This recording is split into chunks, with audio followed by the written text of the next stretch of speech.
एक दिन मेरे महाकाल को, एक दिन मेरे महाकालेश्वर को, एक दिन मेरे कुबेरेश्वर महादेव को दिल से, जिस दिन दिल दुख रहा हो, जिस दिन मन दुख रहा हो, उस दिन एक बेलपत्र लेकर, भले तुम सुबह जल चढ़ाया है, भले तुम एक लोटा पानी चढ़ाया है, परंतु तुम्हारा दिल जब कर जाए, दोपहर में, शाम को, प्रदोष काल में एक बेलपत्र लेकर मेरे बाबा के पास पहुंच जाना।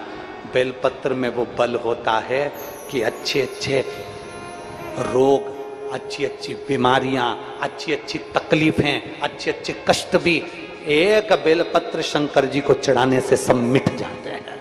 दिल से कर।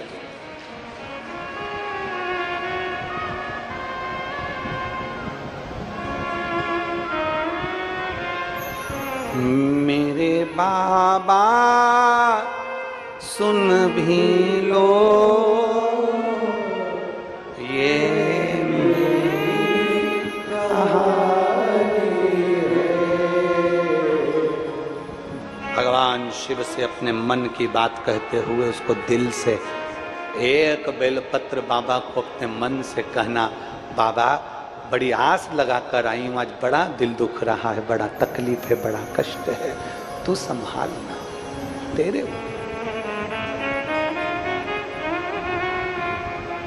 ब्रह्मलोक के देवता ब्रह्मा जी हैं, वैकुंठ लोक के देवता भगवान विष्णु हैं, और पृथ्वी का देवता मेरा देवाधिदेव महादेव है। पृथ्वी के देव हैं देवाधिदेव महादेव।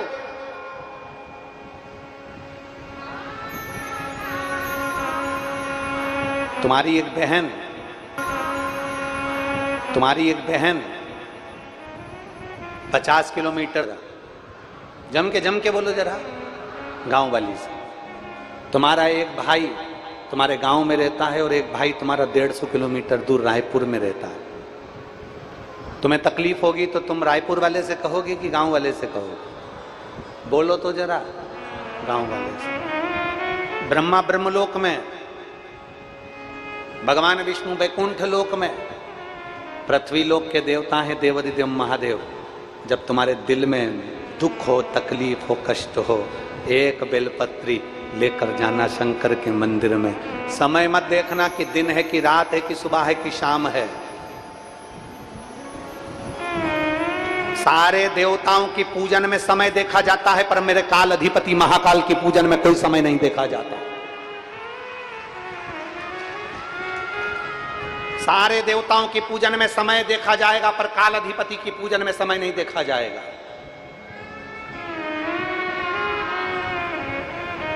तकलीफ समय देखकर नहीं आती, मौत समय देखकर नहीं आती।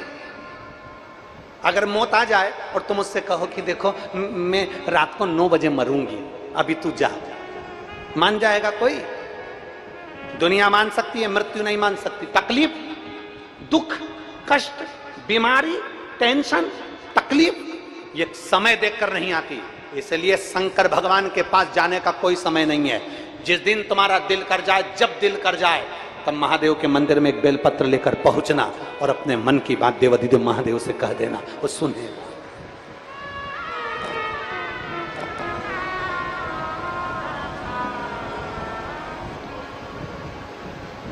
जिस दिन तुम्हारा मन कर जाए, जिस दिन तुम्हारा दिल कर जाए, जिस दिन तुम्हारा चित्त कर जाए, जिस दिन तुम्हारा हृदय कह जाए कि आज मैं बहुत, मेरे को बाबा से बात करना है, मुझे मेरे बाबा से बोलना है,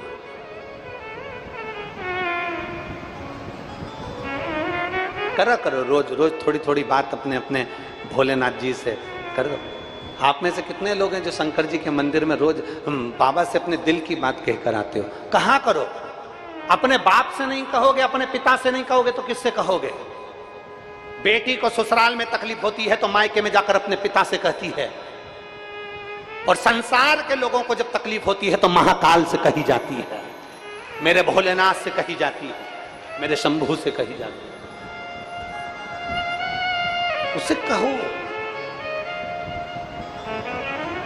मेरे बाबा सुन भी लो ये मेरी कहानी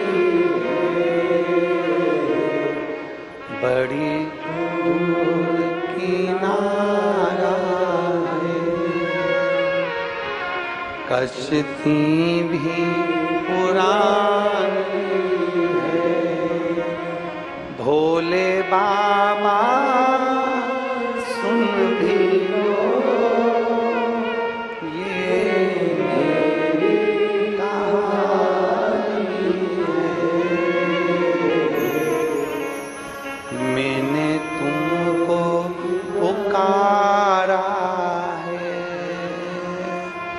मैंने तुमको पुकारा, भोले बाबा सुन भी लो ये मेरी कहानी है।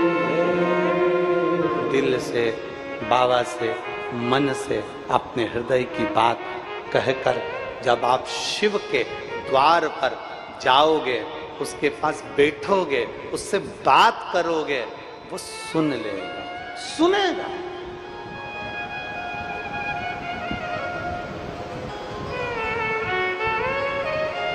क्यों ना सुने? एक कथा आती है, बड़ा सुंदर एक संवाद आता है। शिव जी का एक नाम वैश्यनाथ भी है। शिव जी का एक नाम वैश्यनाथ भी है। एक नंदी ग्राम में एक वैश्या रहती थी जिसका नाम था महानंदा। वो वेश्या कर्म तो करती थी, वेश्या कर्म में लिप्त भी रहती थी, वेश्यावृत्ति में लगी रहती थी, पर शंकर भगवान की परम उपासक थी। अब जरा ध्यान देना सब।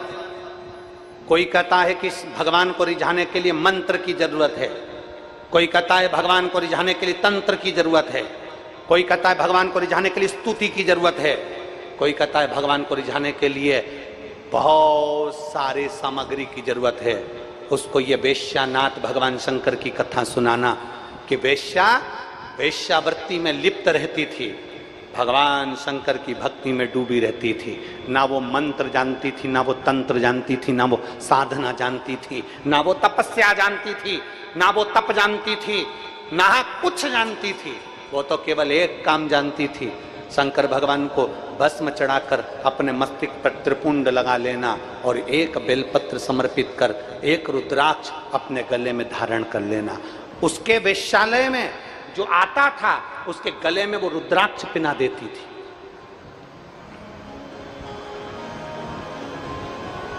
उसके अटारी पर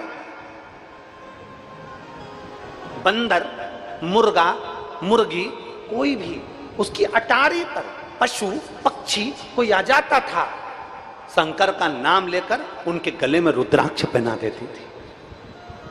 अब जरा विचार करिए, थी कौन? वैश्या। महानंदा उसका नाम था। अब महानंदा वैश्या, ऊपर बंदर आ गया अटारी पर, इसने भगवान शंकर के नाम लिया और बंदर को भोजन देते देते उसके गले में रुद्राक्ष बांध दिया। मुर्गा मुर्गी आ गए, जीव जंतु आ गए, उनके गले में उसने रुद्राक्ष बांध दिया। इसके वेश्यालय में अगर कोई पुरुष आता था इसका नृत्य देखने के लिए, इसकी सुंदरता के चक्कर में, तो उसके गले में पहले ये रुद्राक्ष पहना देती थी। शिव की बड़ी उपासक थी। बहुत दुनिया के कई तप कर करके मर गए, उनको शंकर नहीं मिले। दुनिया के कई मंत्र और तंत्र कर करके मर गए, उनको शंकर नहीं मिले। ये तो वेश्यावृत्ति करने वाली वेश्या थी, वेश्यावृत्ति।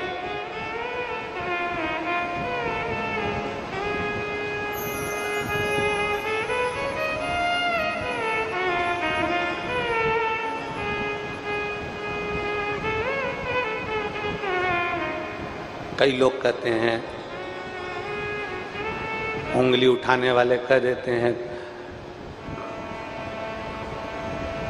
सियोर वाले मिश्रा जी को तो ये नहीं आता, सियोर वाले मिश्रा जी को वो नहीं आता।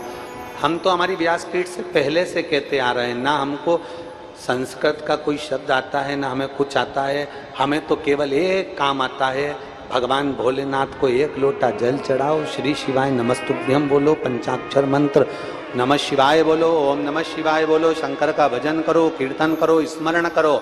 आडंबर मत करो, दिखावा मत करो। दुनिया की दृष्टि में जैसे हो वैसे की वैसे रहो। एक बेटा अगर कलेक्टर बन जाता है वो कलेक्टर दुनिया की निगाह में होगा। एक बेटा कमिश्नर बन जाता है, एसपी बन जाता है, टीआई बन जाता है, वो दुनिया की निगाह में टीआई, कमिश्नर, कलेक्टर होगा। पर माँ की निगाह में, बाप की निगाह में बेटा कलेक्टर नहीं होता। वो जो नाम से पुकारते हैं उसी नाम से पुकारते हैं, बेटा इधर आ।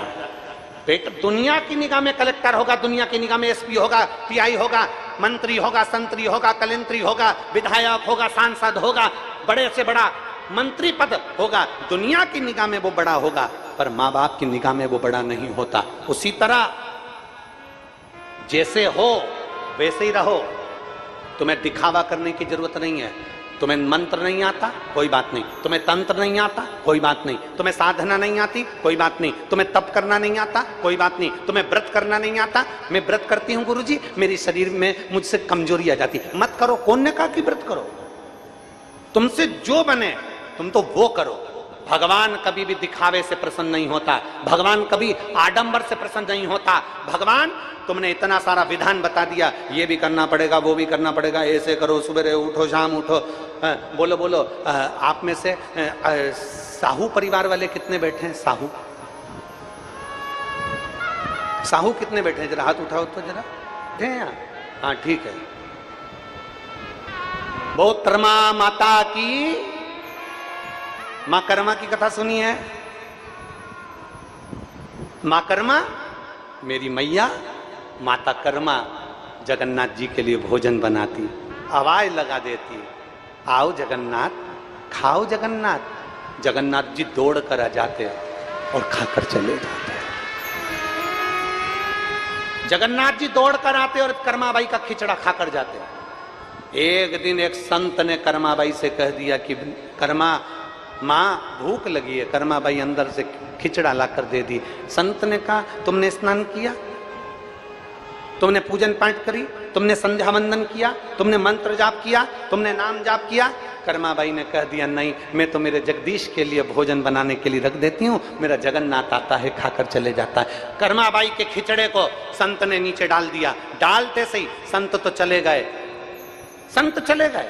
और कर्माबाई ने पूछा मुझे क्या करना चाहिए? संत ने कहा सुबह उठो, संध्या वंदन करो, स्नान करो, ये करो, वो करो, पूरा पूजन का विधान बता दिया। कर्माबाई पूजन के विधान में ऐसी जुड़ गई, ऐसी पूजन में लग गई कि दोपहरी हो गई और भगवान का खिचड़ा नहीं बना। जगन्नाथ जी 4 बार कर्माबाई के घर आ गए, चले गए। खिचड़ी बनी नहीं बनी, खिचड़ी बनी नहीं बना, खिचड़ा बना नहीं बना, वापिस चले गए। जगन्नाथ जी वापिस गए। दोपहर में 3 बजे कर्माबाई की खिचड़ी तैयार हुई। जगन्नाथ स्वामी आ गए, आओ जगन्नाथ, खाओ जगन्नाथ। कर्माबाई के पास में जो जगन्नाथ जी आए, कर्मा से पूछा माँ कर्मा, ओ माँ कर्मा। माँ ने बोला हाँ। जगन्नाथ जी क्या हुआ? आज तो तूने भोजन बहुत देर में दिया, मैं भूखा रह गया। आज तो मुझे बहुत भूख लग रही थी, तुमने बहुत देरी से भोजन बनाया। कर्माबाई बोली एक संत आए थे, उन्होंने कहा था सुबह ऐसे भोजन मत बनाया करो, पहले नहाकर संध्या वंदन पूजन अर्चन ये वो सब करो, उसके बाद भोजन बनाओ। तो मैंने वैसे ही किया। जगन्नाथ जी बोले अब खिचड़ी तो मैं बाद में खाऊंगा, पहले बता संत कहाँ गया, पहले मुझे बता संत कहाँ गया। कर्माबाई बोली संत इधर गया है। जगन्नाथ जी पीछे से गए, एक धर के संत की पीठ पर दिया, संत चित्ता पड़ा था। संत चित्ते पड़े। जैसे ही संत चित्ते पड़े तो संत ने पूछा कौन? जगन्नाथ जी बोले तेरे बाप, तेरे पिता जगन्नाथ। संत ने हाथ जोड़कर कहा जगन्नाथ जी आप यहाँ? भगवान बोले ये सब बात दूसरी है, पहले कर्माबाई के यहाँ जा और बोल करा जैसे तू खिचड़ी बनाती थी वैसे ही बना और जगन्नाथ जी को भोग लगा। जैसे तू खिचड़ा बनाती थी वैसे खिचड़ा बना और जगन्नाथ जी को भोग लगा। कर्माबाई के यहाँ संत जाकर कहते हैं कर्मा भगवान मंत्र से नहीं, भगवान साधना से नहीं। कर्मा भगवान तंत्र से नहीं, भगवान दिखावे से नहीं। कर्मा भगवान जप और साधना से नहीं मिलते। कर्मा तेरे जैसी भक्ति चाहिए, जगन्नाथ घर में आ जाते हैं। तेरी जैसी भक्ति चाहिए। बोल मां कर्मा माता की। तुम्हें तो गौरव महसूस होना चाहिए। संपूर्ण साहू समाज को अपने आप में एक छाती फूलना चाहिए। आप साधारण नहीं हो, आप मां कर्मा के वंशज हो, जिनके घर में जगन्नाथ जी भोजन करने आते थे। आपको तो प्रसन्न होना चाहिए कि हमारी साहू समाज मां कर्मा बाई के वो वंशज हैं। मां कर्मा जिनके घर में जगन्नाथ जी मांग कर भोजन करते थे।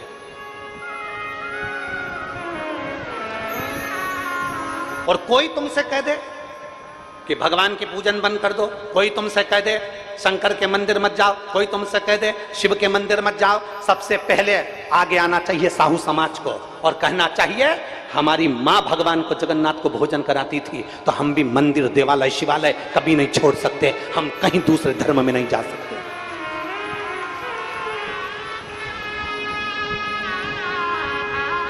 सहज नहीं है। मां कर्मा के जीवन के वृतांत को अगर आप श्रवण करेंगे तो मां मां है।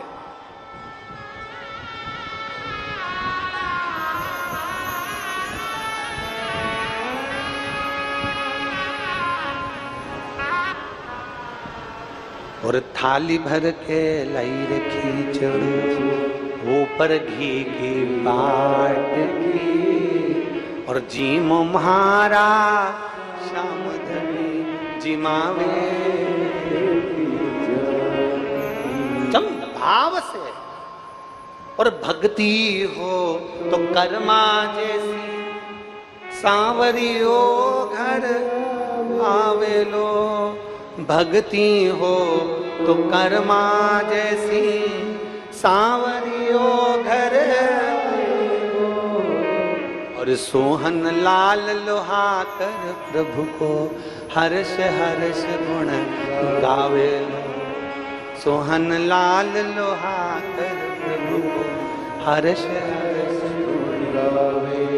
और साचो प्रेम प्रभु में हो तो, साचो प्रेम प्रभु में हो तो मूरत बोले काट की, और जीमो महाराज जिमावे। कौन ना जिमा? भाव से जिमाती है कर्मा भाई, भाव से रिझाती है कर्मा भाई।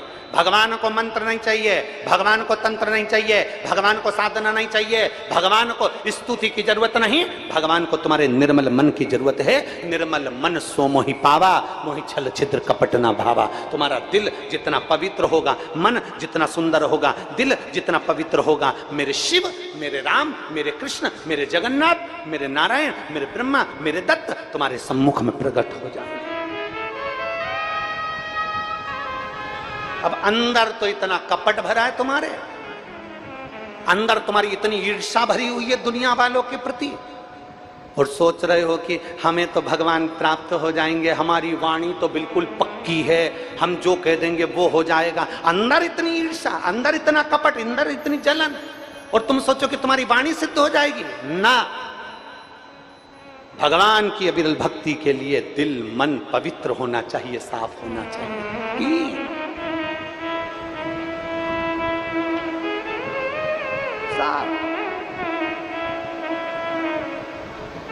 और साचो प्रेम प्रभु में हो तो, अरे साचो प्रेम प्रभु में हो तो, अरे मूरत बोले काट की, और जीमो महाराज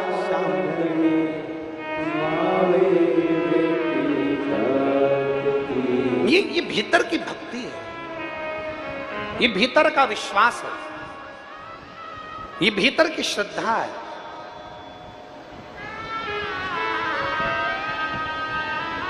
भीतर की भक्ति, भीतर का विश्वास, भीतर की श्रद्धा।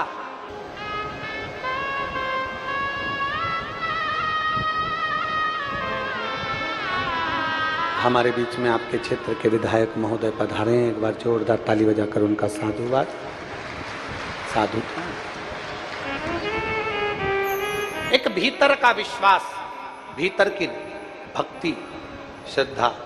आमंत्रित करता हूं मैं विधायक जी को, आ जाइए, आ जाओ एक बार, व्यासपीठ को नमन करो। हमारे भीतर का विश्वास, हमारे भीतर की भक्ति, हमारे भीतर की दृढ़ता हमारे शंकर को हमारे करीब में लेकर आ जाती है।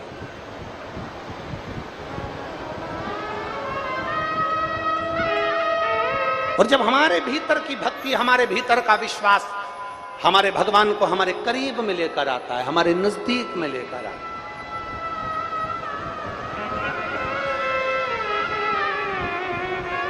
महाराज, कोई कहे मंत्र जपो, कोई कहे तंत्र करो, कोई कहे ये करो, और साचु प्रेम मूरत बोले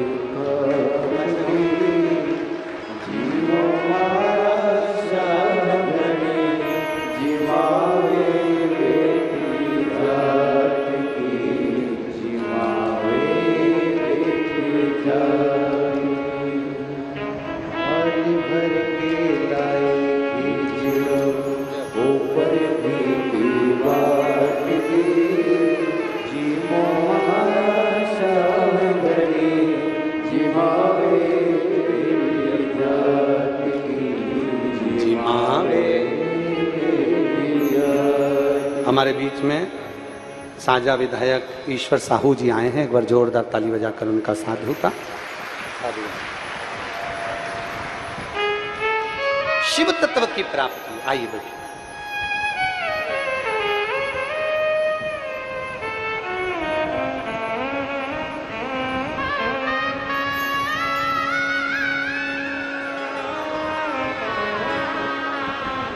एक विश्वास को प्रकट करिए,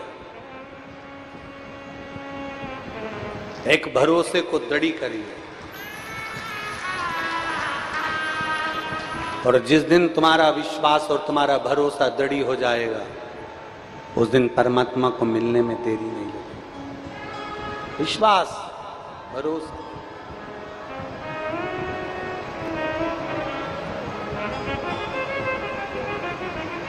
महाराज,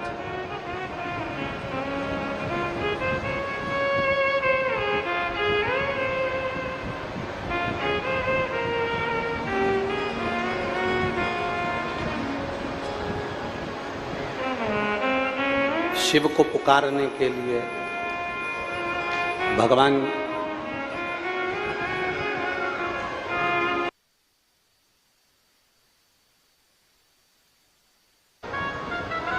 अब महानंदा वैश्या अटारी पर बाना रह जाता, उसके गले में भोजन कराते कराते रुद्राक्ष बांध देती। कोई मुर्गा मुर्गी आ जाता, उसके गले में रुद्राक्ष बांध देती। कोई जीव जंतु आ जाता, उसके गले में रुद्राक्ष बांध देती। कोई वेश्या के घर में कोई पुरुष उसकी सुंदरता के लिए, उसके नृत्य के चक्कर में, उसके चक्कर में आता तो उसके गले में रुद्राक्ष बांध देती। स्वयं त्रिपुंड लगाती है, गले में रुद्राक्ष धारण करती है। कोई मंत्र नहीं जानती, कोई तंत्र नहीं जानती, कोई साधना नहीं जानती, पर भगवान की शंकर की अविरल भक्ति करती है। वेश्यावृत्ति करने से पहले शंकर की आराधना में लीन रहती है, शिव की भक्ति में डूबी रहती है।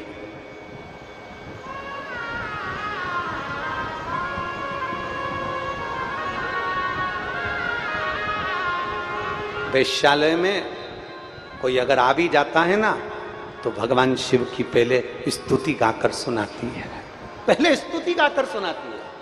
श्री शिवाय जम के शिवाय नमस्तुभ्यं, श्री शिवाय नमस्तुभ्यं। दिल से बोलती है, दिल से पुकारती है।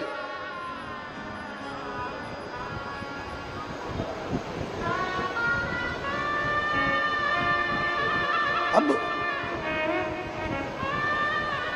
शिव शिव है, उगड़दानी उगड़दानी है, शंकर शंकर है। मेरे बाबा परीक्षा बहुत लेते हैं, और कितनी भी परीक्षा की घड़ी आ जाए, दुनिया के लोग चाहे कुछ भी कहें, समझ लेना कि मेरा शंकर परीक्षा ले रहा है, और उस परीक्षा को वो ले रहा है तो पास भी वही करेगा, चिंता करने की जरूरत नहीं, पास भी वही करेगा। क्यों टेंशन लेना?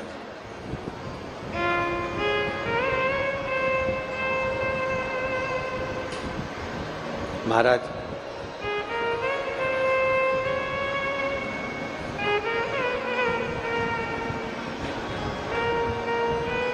आप तो उसके दास से भाव में रहिए, आप तो उसकी सेवा के भाव में रहिए, और मैं तो बन जाती रे दासी। श्री महानंदा वैश्या की परीक्षा लेने के लिए भगवान शिव पार्वती जी को पहले भेजा।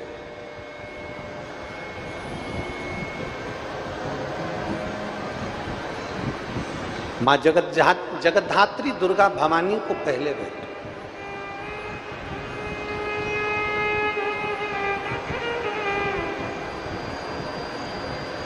और मां दुर्गा के, मां भवानी के, मां जगतधात्री दुर्गा भवानी ने जाकर महानंदा वेश्या से कहा कि तुम ये शंकर की आराधना क्यों करती हो, किस लिए?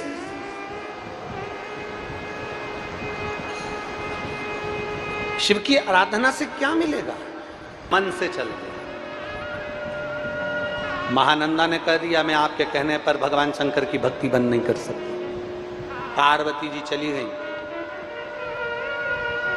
पार्वती जी चली गई।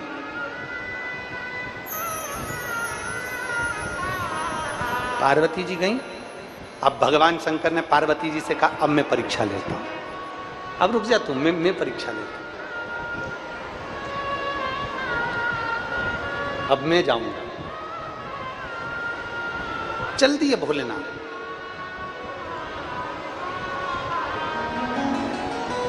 एक वेश्य का रूप रखा, एक बनिए का, और एक बनिए का रूप रखकर, एक वेश्य का रूप रखकर भगवान वेश्या के दरवाजे पर पहुंच गए। और वेश्या के दरवाजे पर जाकर भगवान भोलेनाथ जी ने कहा, हमने सुना है यहां बहुत सुंदर एक नारी रहती है, महानंदा उसका नाम है। भगवान बनिए का रूप रखकर, वेश्य का रूप रखकर वेश्या के घर पर जब पहुंचे, वेश्या ने जो देखा उस बनिए को, उस वेश्य को, इतना सुंदर बनिया, इतना सुंदर वेश्य, इतना सुंदर व्यापारी। वेश्या ने उसका आदर सत्कार किया, सम्मान किया। फिर वेश्या ने क्या देखा कि बनिए के हाथ में एक सोने का कड़ा है, उस सोने के कड़े में एक शिवलिंग है, सोने के कड़े में एक शिवलिंग है। शिवलिंग रतन से जड़ा है। वेश्या ने मन में सोचा, इतना सुंदर शिवलिंग तो मैंने कहीं नहीं देखा। अगर ये वेश्य, ये बनिया मुझे शिवलिंग दे दे तो मेरी पूरी जिंदगी इसके चरणों में निकाल दो। शंकर की उपासक थी, शिव की आराधना करती थी, शिव आराधना में डूबने वाली थी। बनिया ने पूछा, वेश्या ने पूछा वेश्या से, महानंदा तुम क्या देख रही हो? महानंदा कहती है, आपके हाथ में जो सोने का कड़ा है और उस सोने के कड़े में जो शिवलिंग है, ये कड़ा मुझे चाहिए, ये कड़ा मुझे दे दो। कड़ा? हाँ। शंकर भगवान बोले कि कड़ा तो मैं दे दूंगा, पर ये कड़ा मेरी जान है, क्योंकि इसमें जो शिवलिंग है वो मेरे दिल में बसता है। महानंदा, मैं 3 दिन तक तुम्हारे घर में रहकर देखूंगा, अगर तुमने इस शिवलिंग की सही आराधना करी, इस शिवलिंग को कुछ नहीं हुआ, तो मैं ये कड़ा तुम्हारे पास रखूंगा, वरना मैं वापिस ले जाऊंगा। ठीक? महानंदा ने कहा ठीक। वैश्य के रूप में, बनिए के रूप में भगवान शंकर वेश्या के घर में रहने लगे 3 दिन तक। प्रथम रात्रि थी, मेरे ओघड़दानी विश्राम कर रहे थे, वेश्या के घर में आग लग गई। जैसे ही महानंदा के घर में आग लगी, महानंदा के यहाँ जितने जीव जंतु थे सबके लिए दरवाजा खोल दिया, सब भाग गए। पर जो सोने का कड़ा रखा था जिसमें शिवलिंग था, जो सोने का कड़ा रखा था जिसमें शिवलिंग था, वो शिवलिंग का कड़ा पूरा जलकर राख हो गया, पूरा जल गया, पूरा गल गया। अब तो महानंदा की आंख में जल भर गया, महानंदा की आंख में जल। मैंने बनिए से, मैंने वैश्य से ये कड़ा मांगा था, 3 दिन तक उसने रखने का बोला था, और मेरे घर में उस कड़े में आग लग गई, उस शिवलिंग में अग्नि लग गई, बड़ी दुखी हो गई। अब कुछ भी हो जाए, चाहे कुछ हो जाए, अब तो मैं अपने प्राण त्याग कर रहूंगी। शंकर का शिवलिंग जल गया, शंकर का शिवलिंग भस्म हो गया, अब तो मैं अपने प्राण त्याग दूंगी। महानंदा ने विचार कर लिया। दूसरा दिन हुआ, भगवान शंकर ने बनिया का रूप धरकर, वैश्य का रूप धरकर पूछा, महानंदा मैंने तुझे कड़ा दिया था वो कहां गया, मैंने तुझे शिवलिंग दिया था वो कहां गया, कहां है वो शिवलिंग?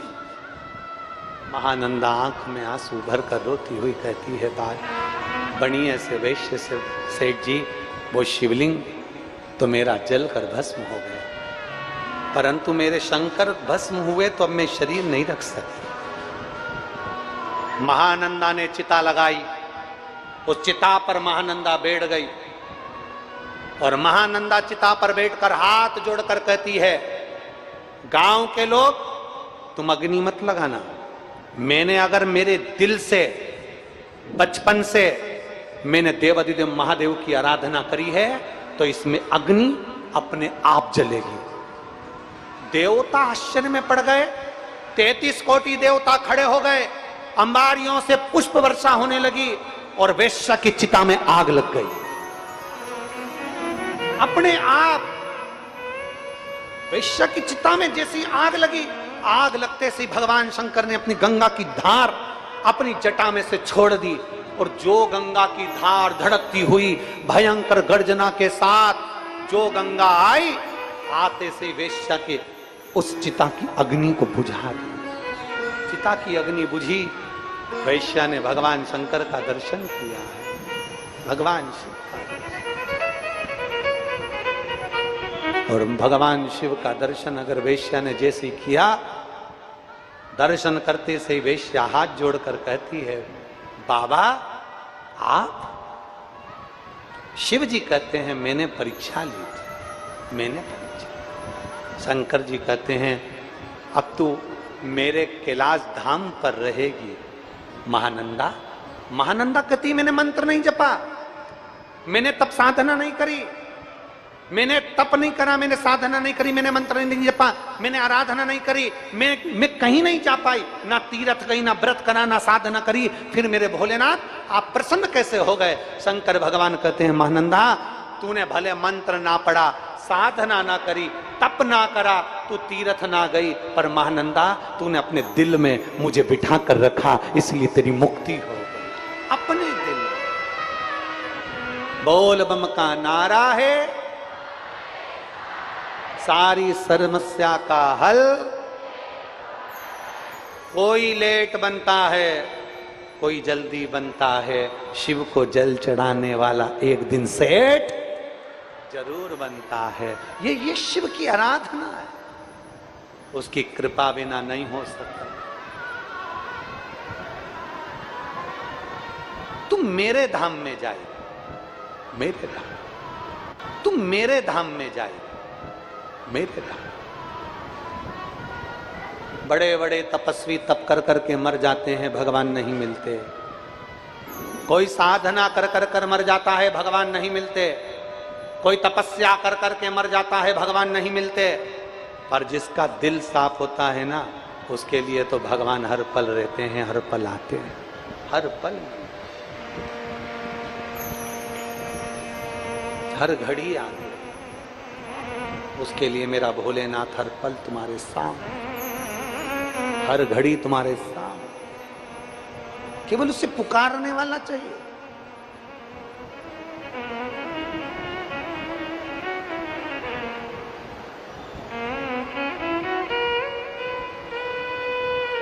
मेरे बाबा दया करना,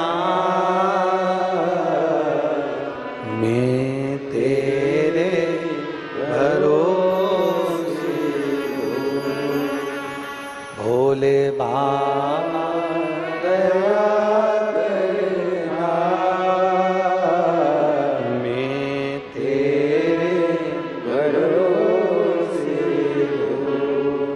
हम जितने उसके भरोसे रहते, एक विश्वास की दृढ़ता में उसके सहारे रहते, वो हमारा सबको शरणागति देता है मेरा शंभू सबको। वो कहते हैं ना, वो एक लाइन निखिलेश जी गुनगुनाते रहते हैं, भूत प्रेत नित करे चाकरी सबका यही गुजारा, भूत प्रेत नित करे चाकरी सबका यहाँ गुजारा, और बाबा भोलानाथ हमारा तुम्हारा हमारा। लोग कहते हैं गुरुजी हमारी माँ तो हमको गाली देती है, कोई कहता है गुरुजी हमारी सास तो दिन भर गाली देने में लगी रहती है, कोई कहता है गुरुजी हमारे पिता तो हमको गाली देते हैं, गुरुजी हमारे ससुर तो हमेशा गाली देने में लगे रहते हैं। तो निवेदन है, जितनी दुनिया की गाली, जितनी माता पिता की गाली और जितनी दुनिया वालों के ताने आप सुनोगे, उतने मजबूत होते चले जाओगे और मंजिल की ओर बढ़ते चले जाओगे। तुम्हारे घर में, तुम्हारे गांव में मंदिर है, तुम्हारे गांव में अगर मंदिर है तो मंदिर में जो मूर्ति है भगवान राम की, भगवान कृष्ण की, भगवान नारायण की, लक्ष्मी नारायण की, दत्त की, जितनी मूर्तियों का आप दर्शन करते हो, उन मूर्तियों का दर्शन करते करते जरा विचार करिएगा, एक पत्थर जमीन में लगा हुआ है और एक पत्थर की मूर्ति मंदिर के अंदर पूजा रही है। जो जमीन में लगा वो भी पत्थर है, जो मंदिर में रखी मूर्ति है वो भी पाषाण की है, वो भी पत्थर की है। अब जरा विचार करिएगा, इस पत्थर में और मूर्ति में क्या अंतर है?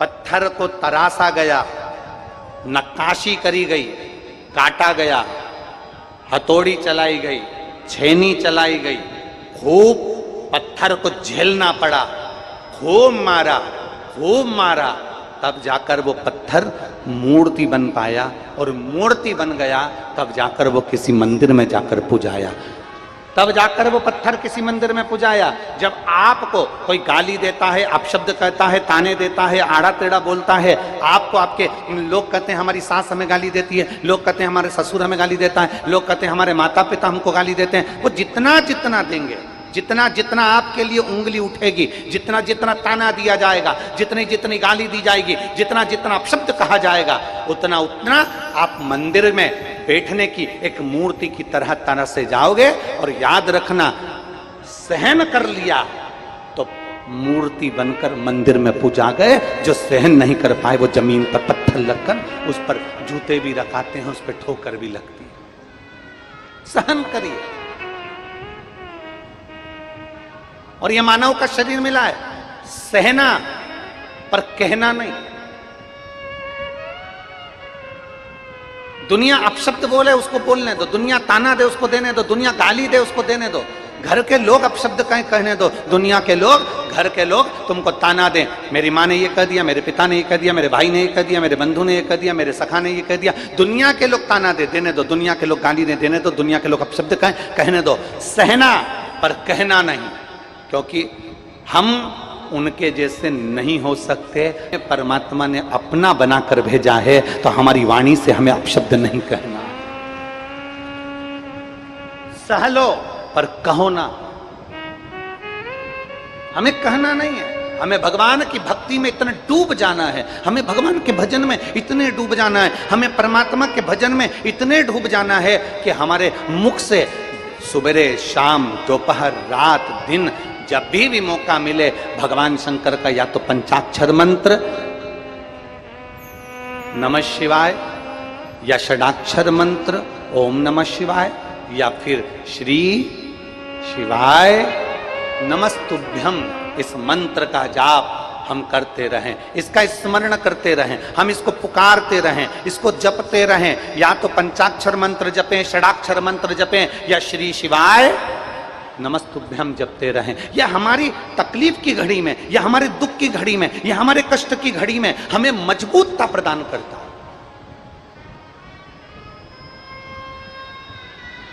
जब हमारी दुख की घड़ी आती है, जब हमारी तकलीफ की घड़ी आती है, उस जगह पर यह मजबूतता प्रदान करता है। हमारा किया गया जाप, हमारा किया गया अनुष्ठान, हमारा किया गया मंत्र जाप, हमारा लिया गया भगवान का नाम हमें मजबूत करता है, हमें प्रबलता प्रदान करता है। श्री शिवाय नमस्तु, श्री शिवाय नमस्तु, श्री शिवाय नमस्तु, श्री शिवाय नमस्तु। कभी मौका मिले तो शिव महापुराण के विद्येश्वर संहिता को उठाना, उसको पढ़ना। उस विद्येश्वर संहिता में लिखा हुआ है कि श्री शिवाय नमस्तुभ्यम बोलने वाले व्यक्ति का मात्र मुख का दर्शन कर लो तो ऐसा लगता है कि शंकर के मुख का दर्शन कर लिया। हमने हजारों अश्वमेध यज्ञ का पुण्य फल अपनी जिंदगी में प्राप्त कर लिया, हजारों अश्वमेध यज्ञ का फल हमने प्राप्त कर लिया।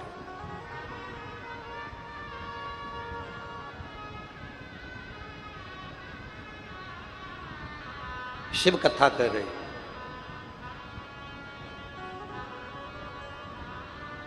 कहीं अभिमत्ता व्यक्ति के भीतर होती है तो वो परमात्मा से भी दूर हो जाता है, भगवान से भी दूर हो जाता है, भजन से भी दूर हो जाता है। और यहां तक जब व्यक्ति के भीतर अभिमत्ता आती है, अहंकार आता है, अभिमान जब बहुत सिर पर चढ़कर बोलने लगता है तो उसे परमात्मा का नाम हो, चाहे मंत्र हो, चाहे जाप हो, वो बुरा लगने लगता है। अभिमत्ता में, अहंकार में। अब देखिए कितने सुंदर प्रसंग आया, शिव महापुराण में वर्णन आता है कि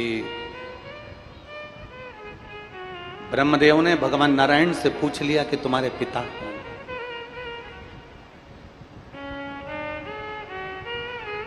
बहुत सुंदर संवाद है, बहुत ध्यान से सुनिएगा कि ब्रह्मा जी भगवान नारायण से कह रहे हैं कि तुम्हारे पिता कौन है?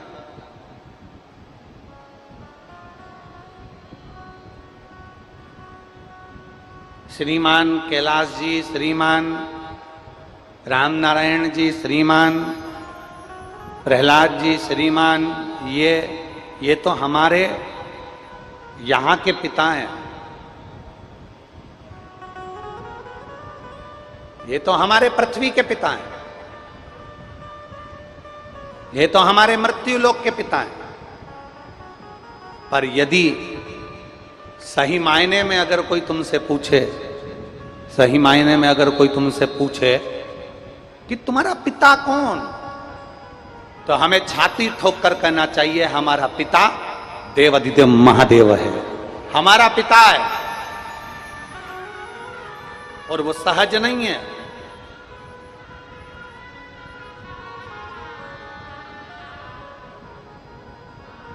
यहां के पिता हो सकता है एक बार, यहां के पिता हो सकता है एक आध बार हमारे ऊपर ध्यान ना दे पाए,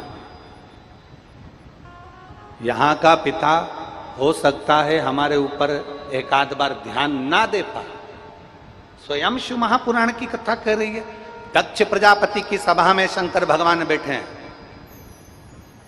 शिव जी अपने मंत्र जाप में डूबे हुए हैं, राम नाम में डूबे हुए हैं, और उनका ध्यान दक्ष प्रजापति पर नहीं गया।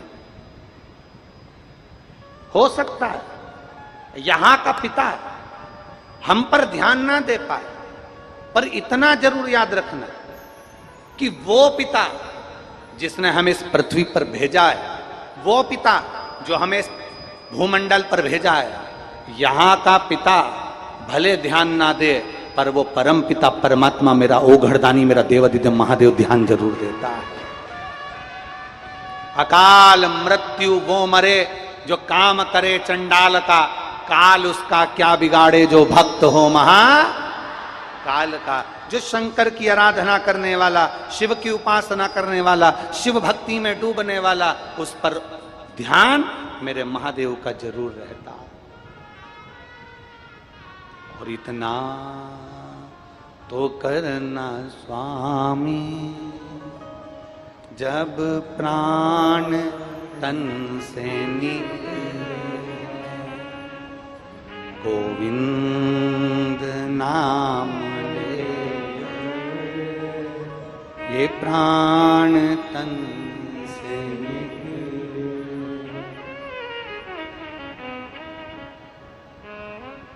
ये प्रयास हो, वो ध्यान रखे। हमने अभी ओमकारेश्वर की कथा में एक बात कही थी, आप लोगों ने श्रवण करा होगा, व्यासपीठ से देवादिदेव महादेव की पवित्र भूमि से कथा चल रही थी। उसमें एक बात कही थी, मनुष्य का मोबाइल ऑफलाइन हो सकता है, मनुष्य का नेट ऑफलाइन हो सकता है,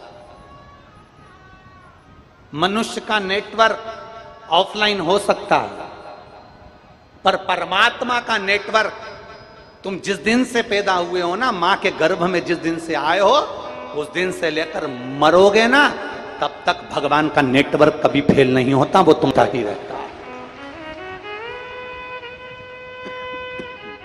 वो तुम्हें देखता है। अपने मोबाइल का नेटवर्क फेल हो सकता है, अपने मोबाइल का नेटवर्क फेल हो जाएगा, अपनी सिम बंद हो सकती है, अपना मोबाइल जा सकता है, अपना डाटा समाप्त हो सकता है, लैपटॉप में रखा हुआ डाटा समाप्त हो सकता है, पेन ड्राइव में भरी हुई पेन ड्राइव का डाटा समाप्त हो सकता है, पर उस परमात्मा के दरवाजे का डाटा कभी समाप्त नहीं होता।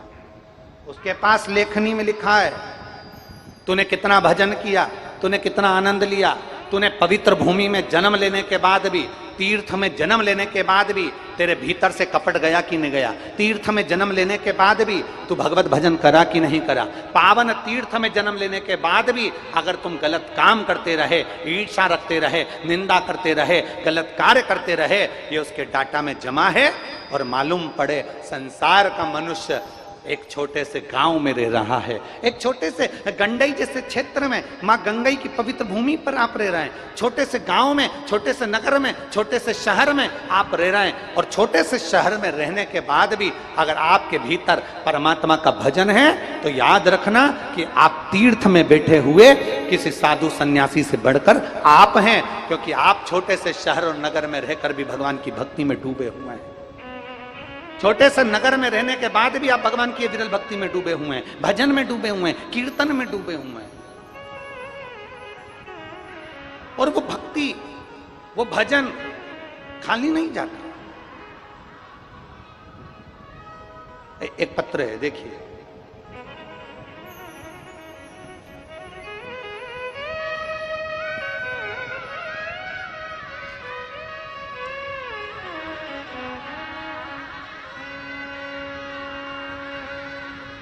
मेरा नाम प्रीति तिवारी है।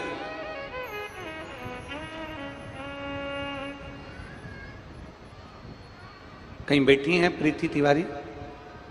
कहीं बैठी हो तो हाथ हिलाइएगा। अगर कहीं बैठी हो तो हाथ हिलाइए। मेरा नाम प्रीति तिवारी है। गुरुजी, जो लोग पत्र को पढ़ रहे हैं, गला पकड़ रहा है माइक, जो लोग पत्र को पढ़ रहे हैं एलईडी पर या आस्था चैनल पर या फेसबुक यूट्यूब पर, ध्यान दें। मेरा नाम प्रीति तिवारी है। गुरुजी, मैं जगदलपुर छत्तीसगढ़ की निवासी हूँ। कहीं बैठी हो तो हाथ हिलाइएगा। आप ही हैं? बच्चा आया है साथ में? बच्चा आया हो तो लिया।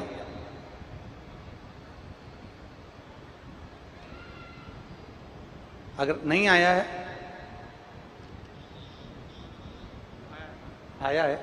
आया है तो ले आइए। मेरा नाम प्रीति तिवारी है। गुरुजी, मैं जगदलपुर छत्तीसगढ़ की रहने वासी हूँ। मेरा मोबाइल नंबर ये है। मेरे 3 बच्चे हैं गुरुजी, 2 लड़की और 1 लड़का। सबसे छोटा है आदर्श तिवारी, जो 11 साल का है।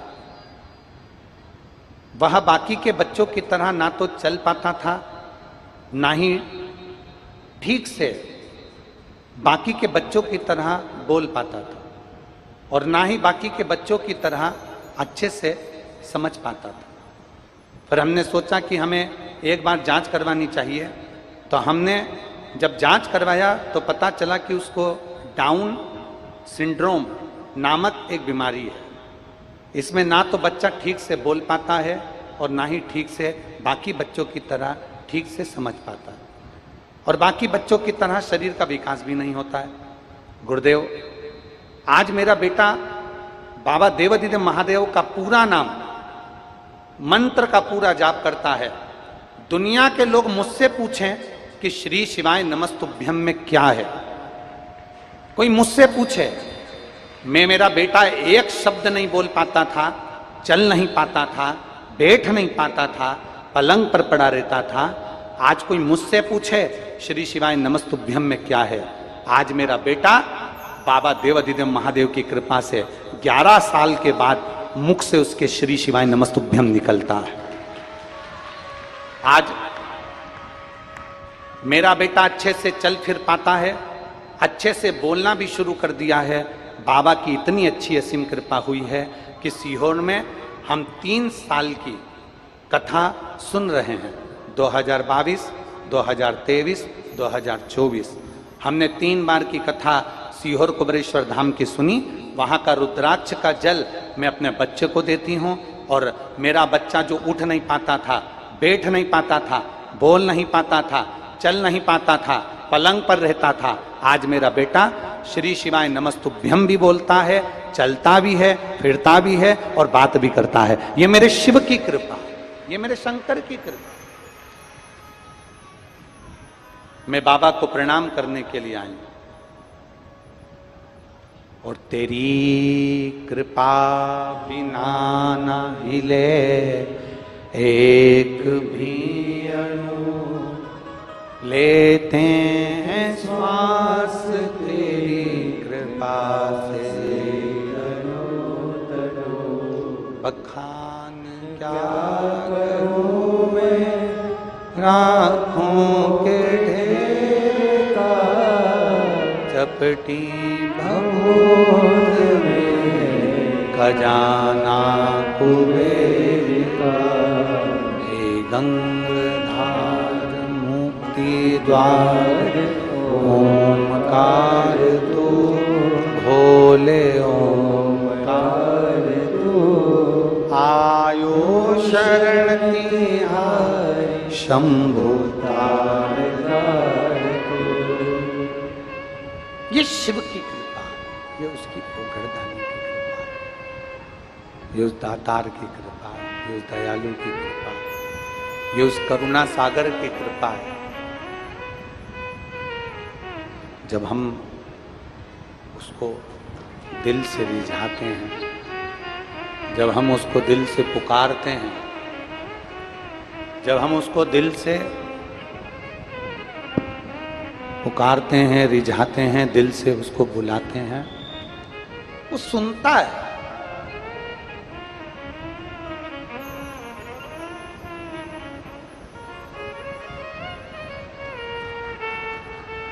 आपने दिल से पुकारा उसको,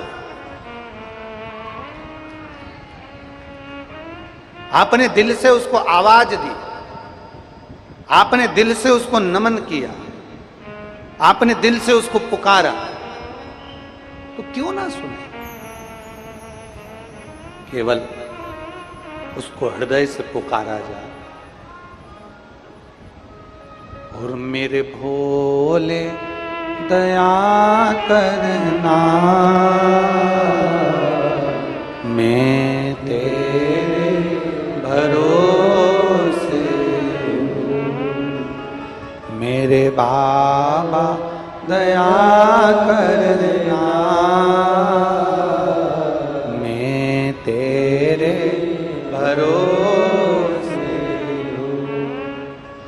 ना घर के आप भी बोलिए, सब बोलिए। ना घर के भरोसे हूँ, ना परिवार के भरोसे हूँ, ना घर के भरोसे हूँ, ना परिवार के भरोसे मेरे बाबा दया करना, मैं तेरे भरोसे हूँ। भोले बाबा दया करना, मैं तेरे भरोसे हूँ। हम उसके आश्रित हो जाए, हम जो कुछ कहें उससे कहें।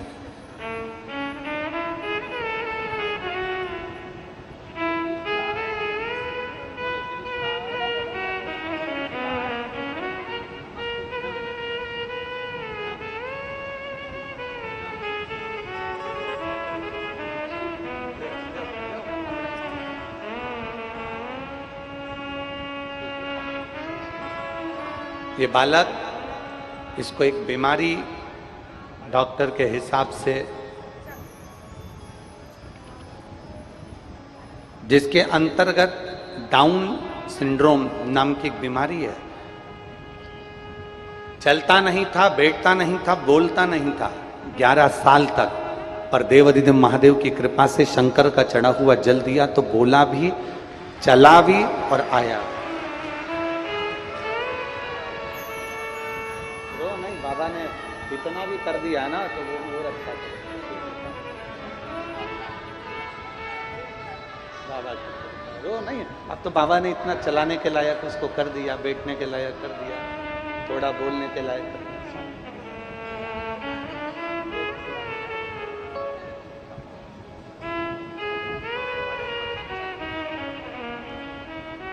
ये उसकी कृपा है, ये उसकी उदारता, ये उसकी दया।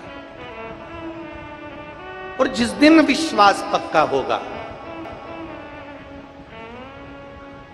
जिस दिन भरोसा पक्का होगा, जिस दिन दृढ़ता पक्की होगी, उस दिन शिव को मिलने में देरी नहीं होगी।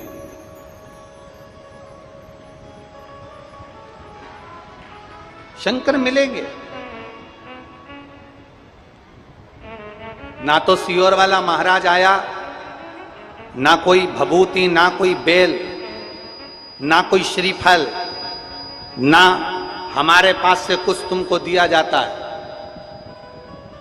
हमारे पास तो केवल एक ही चीज मिलती है, शंकर भगवान के प्रति जैसे तुलसीदास बाबा ने शिव जी को विश्वास कहा है, हमारे पास तो केवल एक चीज मिलती है कि शंकर पर विश्वास करना और एक लोटा जल चढ़ाकर उसका आचमन करना।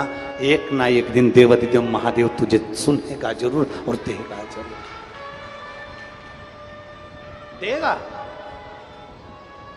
भरोसे को डिगने मत दो, अपने विश्वास को टूटने मत दो, अपने भरोसे को समाप्त मत होने देना, अपने भरोसे को डिगने मत देना, अपने विश्वास को कभी खत्म मत होने देना। तुम्हारे पड़ोसी भी अगर तुमसे कह दें कि क्या होता है शंकर जी को जल चढ़ाने से, क्या होता है श्री शिवाय नमस्तुभ्यम बोलने से, क्या होता है शंकर जी की कथा सुनने से, क्या होता है शिव महापुराण की कथा सुनने से, पड़ोसी भी तुमसे बार बार कहे, 50 बार करे, 1000 बार कहे, ढेरों बार कहे, तो भी कह देना कि तुझे लगता है कि शिव पुराण सुनने से क्या होता है, तो एक बार घर में गीता प्रेस गोरखपुर की शिव पुराण को लाकर पढ़कर देख कि शंकर की कृपा का क्या गुणगान होता है। शिव क्या है, क्या होगा शंकर को जल चढ़ाने से,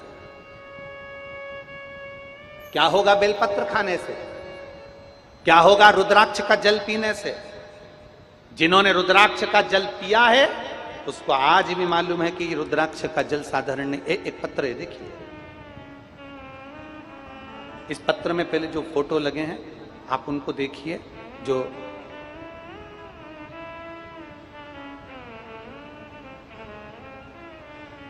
फोटो देखिए, जो आईसीयू में वेंटिलेटर पर पड़ा हुआ व्यक्ति है। एलईडी पर आप लोग पत्र में फोटो देखेंगे और आस्था चैनल पर देख रहे होंगे। जो आईसीयू में पड़ा हुआ, वेंटिलेटर पर पड़ा हुआ व्यक्ति, मैं चांदनी राजपूत, पति संदीप राजपूत, दुर्ग गया नगर छत्तीसगढ़ से हूं। कहीं बैठी हो तो हाथ हिलाइएगा। कहीं बैठी हो तो हाथ हिलाइए। अगर बैठी हैं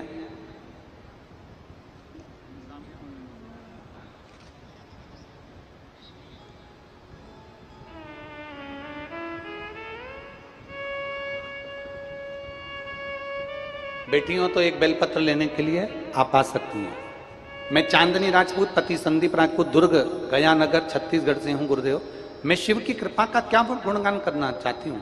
मेरे बड़े भैया उम्र 38 वर्ष का है, उसके फेफड़े में पानी भर गया था। डॉक्टरों को दिखाया तो डॉक्टर ने बोल दिया कि दवाई खाने से पानी सूख जाएगा।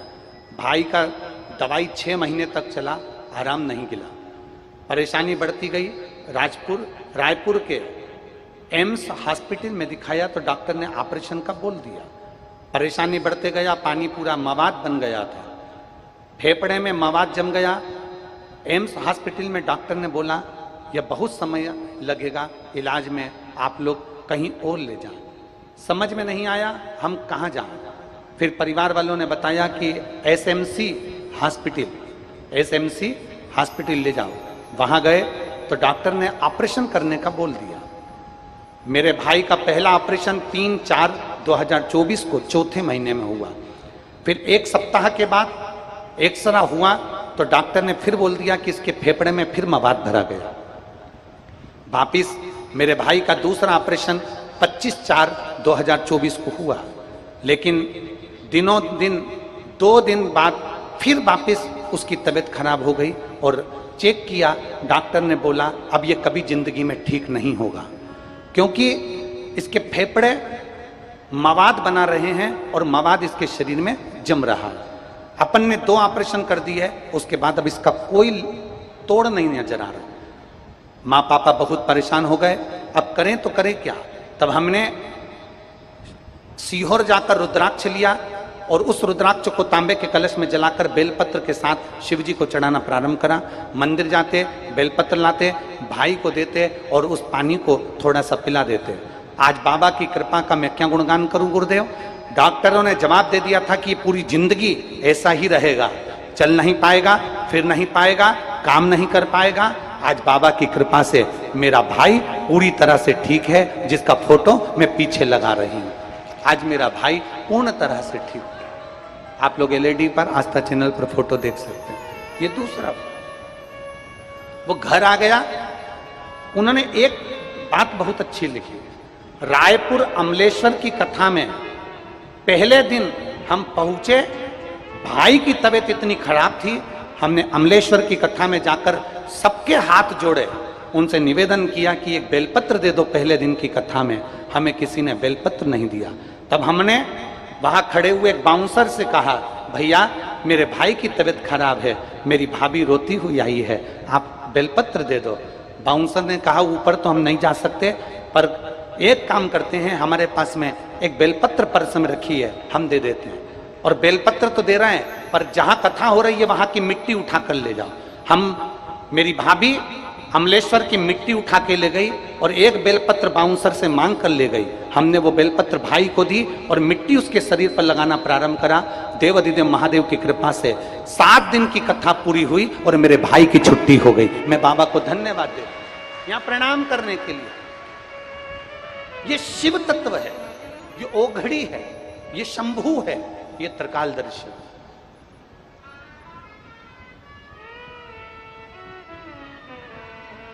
एक विश्वास, मेरे तुलसीदास बाबा कहते हैं शंकर विश्वास रूपिणो। मेरे तुलसीदास बाबा कहते हैं शिव को विश्वास मान लीजिए। और जिसने शंकर भगवान को विश्वास मान लिया, जिसने शिव पर भरोसा कर लिया, एक विश्वास दृढ़ जब हो गया, शिव को विश्वास मानकर आप शंकर के पास जाकर कुछ कहना प्रारंभ करोगे, मेरा देव अधिदेव महादेव तुम्हारे दुख की घड़ी में तुम्हारे साथ खड़ा जरूर होगा। माता पिता और परमात्मा ये सुख की राशि है, इनके पास बैठने से कुछ घटता नहीं, हमें बढ़ता ही है।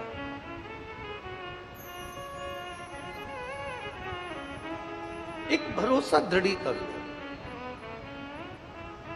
एक विश्वास दृढ़ कर लो। और जिस दिन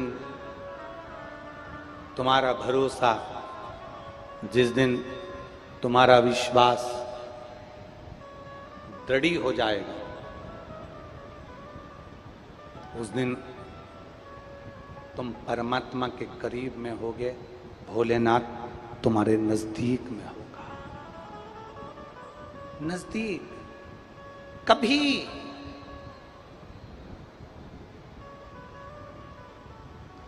शिव महापुराण की कथा कहती है, कभी मेरे महाकाल के दरवाजे पर जा ना सको, कभी मेरे महाकाल के दरवाजे पर जा ना सको, तो घर में बैठकर दिल से एक बार महाकाल को याद कर लेना, मेरा महाकाल तेरे दरवाजे पर खड़ा मिल जाएगा, खड़ा मिलेगा।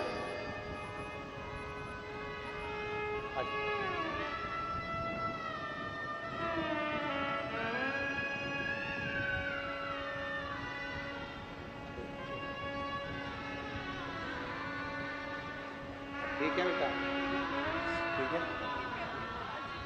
आराम हो गया, घर आ गए, यहाँ लाए थे, बता रही हैं। अब चलने फिरने लगे तो हम सुबह उनको यहाँ प्रणाम करने के लिए वहां से लेकर आए थे, अब पूर्ण तरह से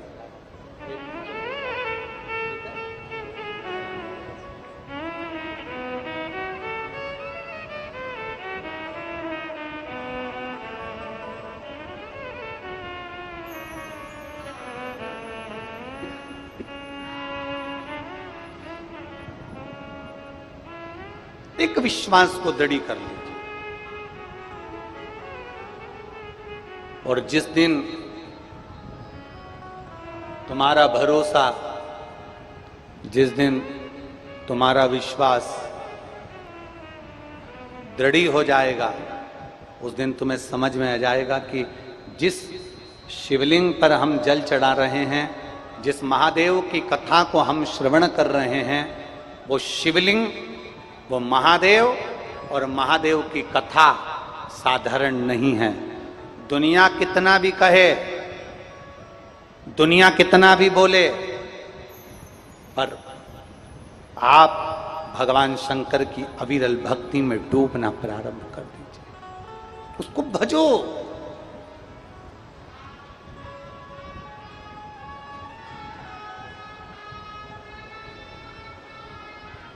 वो एक लाइन आप लोग गुनगुनाते हो, कौन कहता है भगवान आते नहीं, द्रौपदी की तरह हम, अरे बोलो तो जम के, बुलाते नहीं। कौन कहता है भगवान खाते नहीं, बेर शबरी की तरह हम खिलाते। कौन कहता है भगवान सोते नहीं, माँ यशोदा के जैसे लोरी सुनाते। कहां सुनाते, कौन कहे? जिस दिन पक्के भरोसे के साथ में, जिस दिन पक्के विश्वास के साथ में, जिस दिन पक्की दृढ़ता के साथ में हम परमात्मा को पुकार लेंगे, परमात्मा हमारे सम्मुख में किसी ना किसी के रूप में हमारे सामने आकर खड़ा हो जाए।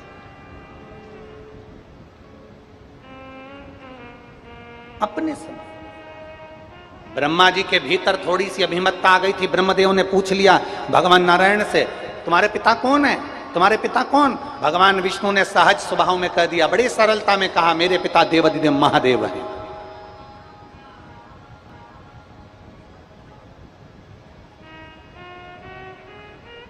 भगवान विष्णु ने बड़ी सरलता में कह दिया, भगवान नारायण ने बड़ी सहजता में कह दिया, मेरे पिता देवाधिदेव महादेव हैं।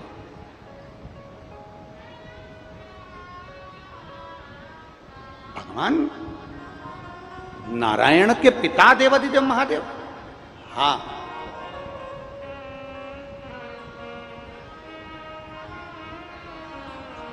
आपके पिता को देखना चाहता हूं। भगवान ब्रह्मा जी ने कहा, मैं पिताजी को देखना चाहता हूं। एक बड़े से पर्वत का मंथन करना प्रारंभ करा, घुमाना प्रारंभ करा ब्रह्मा और भगवान विष्णु ने। भगवान ब्रह्मदेव और भगवान विष्णु एक बड़े से पर्वत को घुमा रहे थे। उस पर्वत ने घूमते घूमते अग्नि का खंभ प्रकट हो गया। अग्नि का खंभ प्रकट होते होते उसने शिवलिंग की आकृति ले ली और भगवान ब्रह्मा और भगवान विष्णु के सामने भगवान देवादिदेव महादेव का प्रथम शिवलिंग प्रकट हो गया। प्रथम शिवलिंग प्रकट हो गया।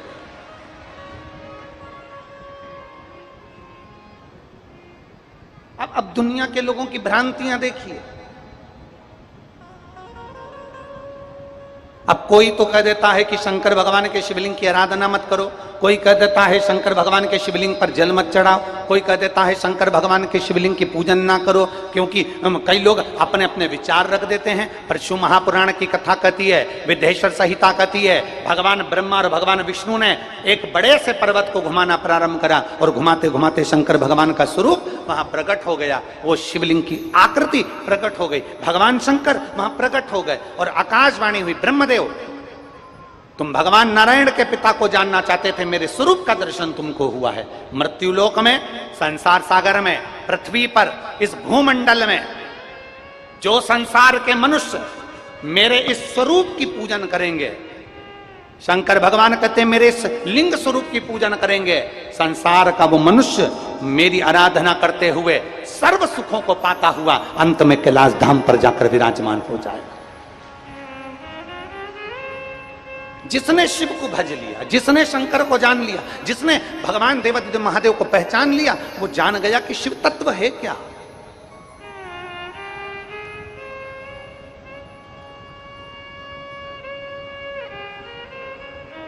कोई पहचाने तो,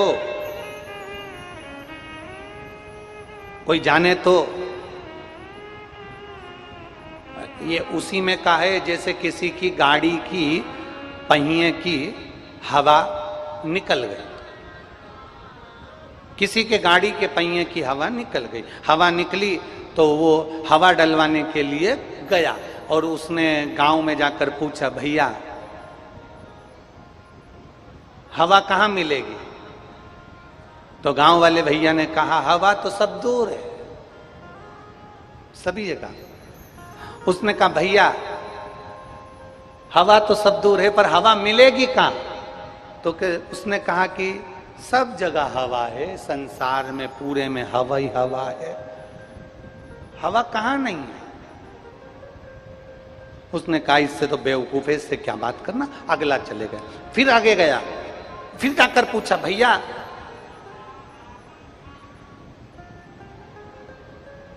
हवा चाहिए, हवा मिलेगी? उसने कहा, हवा तुझ में भी हवा है, मुझ में भी हवा है, सारी दुनिया में हवा है। ए भैया हवा तो सारी दुनिया में है पर मेरी गाड़ी की हवा निकल गई है, उसमें हवा डालना है। तो हवा ही तो बता रहा हूं सब जगह है।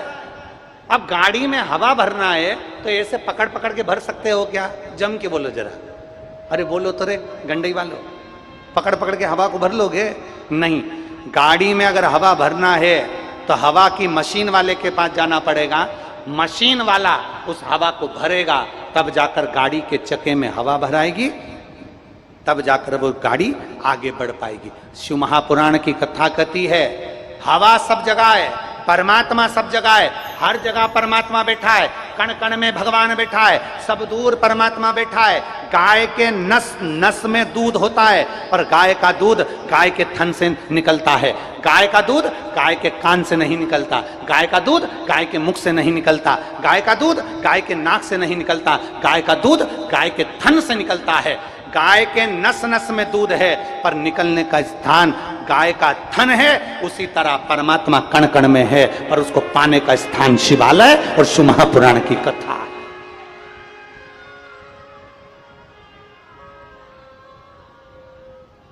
हवा सब जगह पर है, हवा हर जगह पर विराजमान है, पर उस हवा को गाड़ी के अंदर भरना है तो मशीन के पास जाना पड़ेगा। उसी तरह आपको और हमको परमात्मा को प्राप्त करना है तो शिव महापुराण की कथा में जाना पड़ेगा, तब परमात्मा प्राप्त हो, तब भगवान प्राप्त हो। बिना वहां जाए हमें परमात्मा मिल ही नहीं सकता। ब्रह्मा और भगवान विष्णु ने घर्षण किया, शिवलिंग की आकृति प्रकट हो गई, भगवान शंकर का एक प्रतिबिंब प्रकट हो गया, भगवान शंकर के शिवलिंग की आकृति प्रकट हुई, शिवलिंग की आकृति प्रकट हुई तो ब्रह्मदेव ने कहा इस शंकर भगवान का सिर कहां है और पांव कहां है? शिवलिंग की आकृति में पांव कहां, सिर कहां, ढूंढने के लिए ब्रह्मा और विष्णु ने विचार करा। ब्रह्मदेव कहते हैं मैं भगवान शंकर का सिर देखकर आता हूं, नारायण तुम पांव देखकर आओ, चरण देखकर आओ। भगवान विष्णु पाताल में जाने लगे, भगवान ब्रह्मा आकाश में जाने लगे। भगवान ब्रह्मा सिर ढूंढ रहे हैं और भगवान विष्णु चरण ढूंढ रहे हैं। ढूंढते ढूंढते ढूंढते ढूंढते ढूंढते भगवान विष्णु को लगा पिता का चरण ढूंढना कठिन है, वापिस आ गए। संसार में कोई जन्म नहीं लिया जो अपने पिता को पहचान जाए।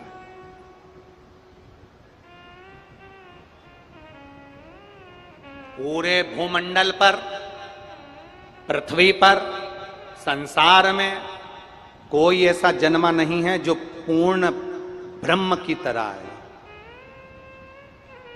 संसार में कोई पूर्ण ज्ञानी पैदा नहीं हुआ, संसार में कोई पूर्ण पैदा नहीं हुआ। संसार में पूर्ण ब्रह्म तो एक मेरा देवाधिदेव महादेव है, उसके सिवा संसार में कोई पूर्ण नहीं हो सकता। मेरा शिव पूर्ण है।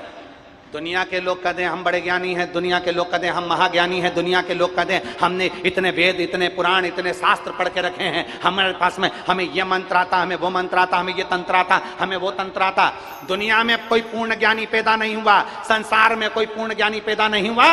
संसार में सब अपूर्ण है, पूर्ण तो केवल मेरा देवाधिदेव महादेव, मेरा नारायण, मेरा शंकर है, मेरा कृष्ण, मेरा राम है, मेरे शिव है, वो पूर्ण है। बाकी के सब अपूर्ण है।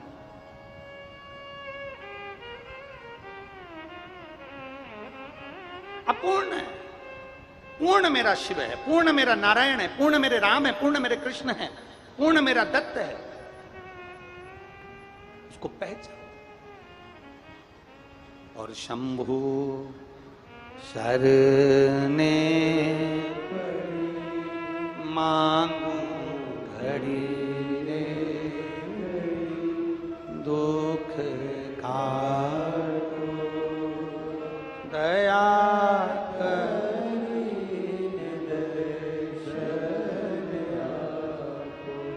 शंभु शरणे मांगू घड़ी रे दुख काटो दया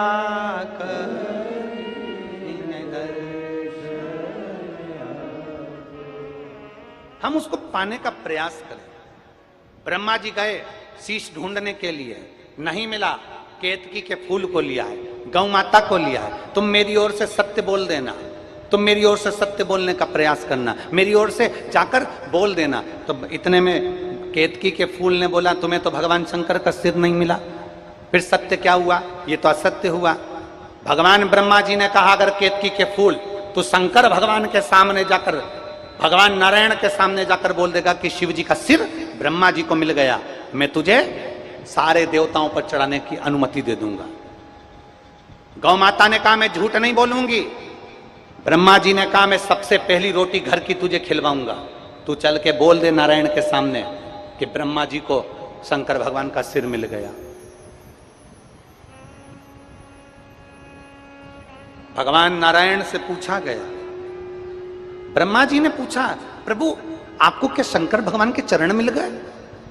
नारायण ने एक बार में सत्य प्रकट कर दिया और नारायण ने कह दिया कि मुझे भगवान नारायण के, भगवान शंकर के चरण नहीं मिले, शिवलिंग के चरण नहीं मिले। जैसे ही भगवान विष्णु ने कहा, शंकर भगवान प्रसन्न होकर डमरू बजाकर वर दे दिए, हे नारायण तुमने मेरे सामने सत्य बोला और सत्य मुझे प्रिय है, तुमने सत्य बोला इसलिए मैं तुम्हें वर देता हूं। नारायण पूरी पृथ्वी पर तुम्हारी पूजन होगी और तुम्हारा एक नाम विख्यात होगा जिसको लोग सत्यनारायण भगवान कहेंगे।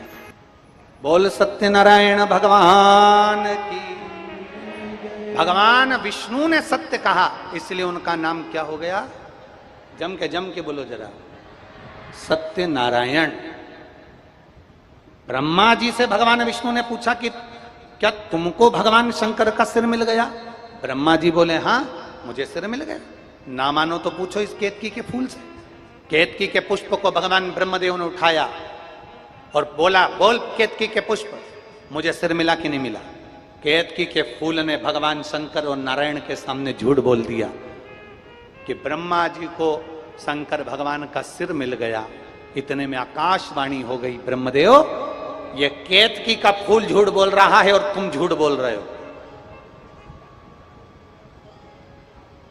ये असत्य है। और बहुत ध्यान देना, आज की दुनिया सत्य को दबाना चाहती है, असत्य को प्रकट करना चाहती है। आज की दुनिया है ही ऐसी। आज के जमाने में सत्य को दबाया जाता है, आज के जमाने में सत्य को छुपाया जाता है, आज के जमाने में सत्य को नीचा किया जाता है, असत्य को प्रकट किया जाता है, दबाव बनाया जाता है असत्य के लिए। और सत्य वाले कम होते हैं, असत्य वाले ज्यादा होते हैं। सत्य में केवल एक भगवान विष्णु सत्य नारायण थे, और असत्य में स्वयं ब्रह्मदेव, स्वयं केतकी का फूल, स्वयं गौ माता खड़ी थी। तीन खड़े थे असत्य बोलने के लिए, और सत्य बोलने वाला केवल एक मेरे नारायण, मेरे भगवान विष्णु स्वयं सत्य नारायण खड़े थे। सत्य को दबाया जाता है, सत्य को परास्त किया जाता है, सत्य को छुपाया जाता है, असत्य को प्रकट किया जाता है।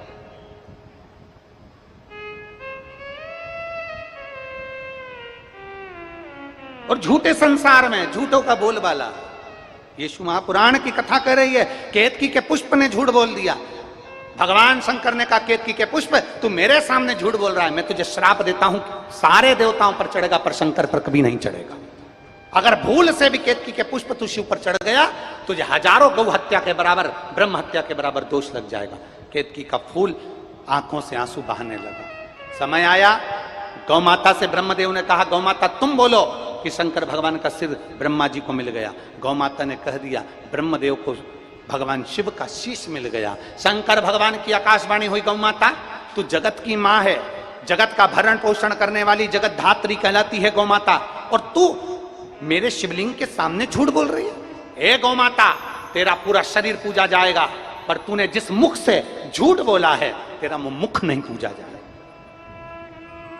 दुनिया के सारे दान आगे से होंगे, वस्त्र दान आगे से, कन्यादान आगे से, मुद्रा दान आगे से, स्वर्ण दान आगे से, अन्न दान आगे से, मंदिर की परिक्रमा आगे से, पर सुनो गौ माता, गौ का दान गाय की पूंछ पकड़कर किया जाएगा, पीछे से किया जाएगा, क्योंकि तुमने झूठ बोल दिया, तुम असत्य बोल दिया। केतकी के पुष्प ने झूठ बोला, गौ माता ने झूठ बोल दिया। ब्रह्मा जी कह रहे हैं ये आकाशवाणी झूठी है। अब देखिए, स्वयं शंकर की वाणी को भी झूठा ठहराया जा रहा है, स्वयं शिव की वाणी को भी झूठा ठहराया जा रहा है, स्वयं शिव की वाणी।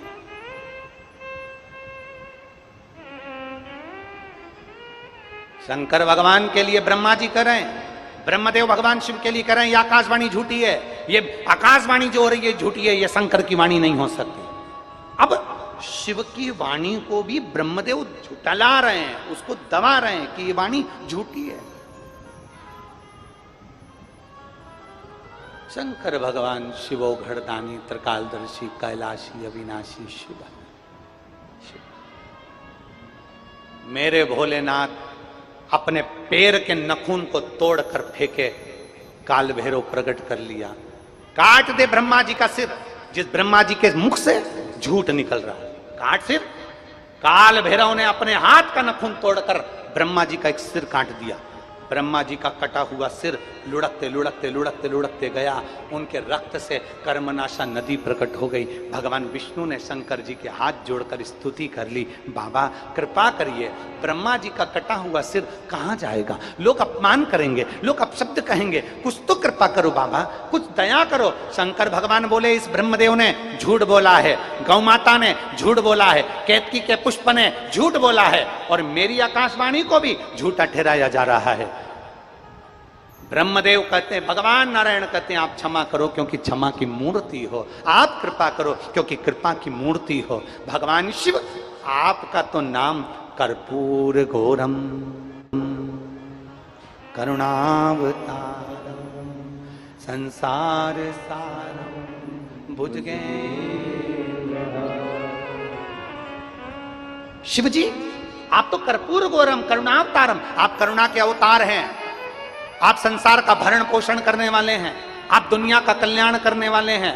आपको गुस्सा नहीं करना, आपको क्रोध नहीं करना, आप तो क्षमा की मूर्ति हैं। आप एक बार क्षमा कर दीजिए, प्रभु कृपा कर दीजिए। और ध्यान देना, जो सत्य पर डिगा होता है, जो सत्य के अनुकूल चलता है, जो सत्य पर प्रबल होकर चलता है, वो झुकना भी जानता है, नम्रता भी जानता है और अपनी वाणी की मिठासता भी जानता है। जिसके अंदर सत्यता है, जिसके अंदर सत्यता का पुट है, जिसके अंदर नम्रता का पुट है, जिसके अंदर सत्यता भरी होती है, वो झुकना भी जानता है, प्रणाम करना भी जानता है, नमनता भी जानता है, साष्टांगता भी जानता है और जगत का कल्याण करना भी जानता है। जिसके अंदर सत्य समाहित होता है। शंकर भगवान से कहा गया, आप तो कर्पूर घोरम करुणावतारम संसार सारम भुजगेंद्रहारम, आप तो करुणा के सागर हो। ब्रह्मा जी ने आपको अपशब्द कहे, ब्रह्मा जी ने कुछ कह दिया, ब्रह्मा जी का सिर कट गया, पर क्षमा कर दो, क्षमा करो। शंकर भगवान ने नारायण जी के कहने पर भगवान ब्रह्मा जी के कटे हुए सिर को बट वृक्ष बना दिया और कहा ये बड़ का पेड़ कहलाएगा, बट वृक्ष कहलाएगा। तो क्या ब्रह्मा जी का सिर पूजनीय नहीं होगा? शंकर भगवान कहते हैं इसने असत्य बोला है तो भी मैंने इसको बट वृक्ष बना दिया। मैं स्वयं, ब्रह्मा जी कह रहे हैं, भगवान शंकर कह रहे हैं, भले इसने झूठ बोला, भले इसने असत्य करा, भले इसने गौ माता को लेकर आया, भले केतकी के फूल को लेकर आया, उसके बाद भी मेरे शंकर ने करुणा करी। और शिव जी कहते हैं मैं इस बड़ के पेड़ के नीचे स्वयं आकर बैठूंगा और दुनिया में मेरा नाम बटकेश्वर महादेव कहलाएगा। बटकेश्वर महादेव, बोलो बटकेश्वर महादेव की। भगवान शिव का एक नाम बटकेश्वर महादेव हो गया। सत्य पर अपना आनंद लेने वाले भगवान शिव सत्यम शिवम सुंदरम में रहने वाले बड़ के पेड़ के रूप में ब्रह्मा जी के पास में जाकर बैठ गए, क्योंकि जिसके अंदर सत्य होता है, जिसके अंदर नम्रता होती है, जिसमें कहीं नम्रता का भाव होता है, वो झुकना भी जानता है। और घर का जो बुजुर्ग है, बड़ा है, वो बयो है, वो झुककर आनंद लेकर अपनी जिंदगी को आनंदित होकर चलता है, आनंदित होकर चल रहा। और देख लिया संसार हमने देख लिया, सब मतलब के यार हमने देख लिया, झूठे नाते झूठे रिश्ते, झूठे नाते झूठे रिश्ते, अरे झूठा है संसार हमने देख लिया, सब मतलब के यार हमने देख लिया। कितना मतलब का जमाना है, कितना झूठा जमाना है। घर में कोई बुजुर्ग मर गया, घर में कोई बूढ़ा मर गया, घर में कोई वृद्ध मर गया तो सब रो रहे हैं, सबकी आंख में आंसू है, घर के बच्चे देख रहे हैं, माँ भी रो रही है, पिता भी रो रहे हैं, सब रो रहे हैं। और रोते रोते इतने में कह दिया, दादाजी जिस चादर पे सोए थे बाहर फेंक दो, जिस दरी पर सोए थे बाहर फेंक दो। मरे हुए व्यक्ति के कपड़े बाहर फेंक दिए जाते हैं, मरे हुए व्यक्ति के चादर बाहर फेंक दी जाती है, मरे हुए व्यक्ति की दरी बाहर फेंक दी जाती है, मरे हुए व्यक्ति का डंडा, छड़ी, चश्मा बाहर फेंक दिया जाता है। इतने में छोटा सा बच्चा रोते रोते बोला, मम्मी दादाजी के गले की चेन भी तो फेंक दो। दरी फेंक दी, चादर फेंक दी, डंडा फेंक दिया, चश्मा फेंक दिया, दवाई फेंक दी, दादाजी का एक एक सामान, मरे हुए व्यक्ति का एक एक सामान फेंक दिया गया। तो गले में पड़ी हुई चेन, हाथ में पड़ी हुई अंगूठी, फेंकी नहीं जाती। इतने में माँ ने बेटे को धर के दिया, चुप बैठ, ये थोड़ी ना फेंकते, प्रॉपर्टी थोड़ी ना फेंकते, गोल्ड थोड़ी ना फेंकते। अरे देख लिया संसार हमने, सब मतलब के यार हमने, ये संपूर्ण मतलब की दुनिया, संपूर्ण केवल मतलब की दुनिया, केवल मतलब की।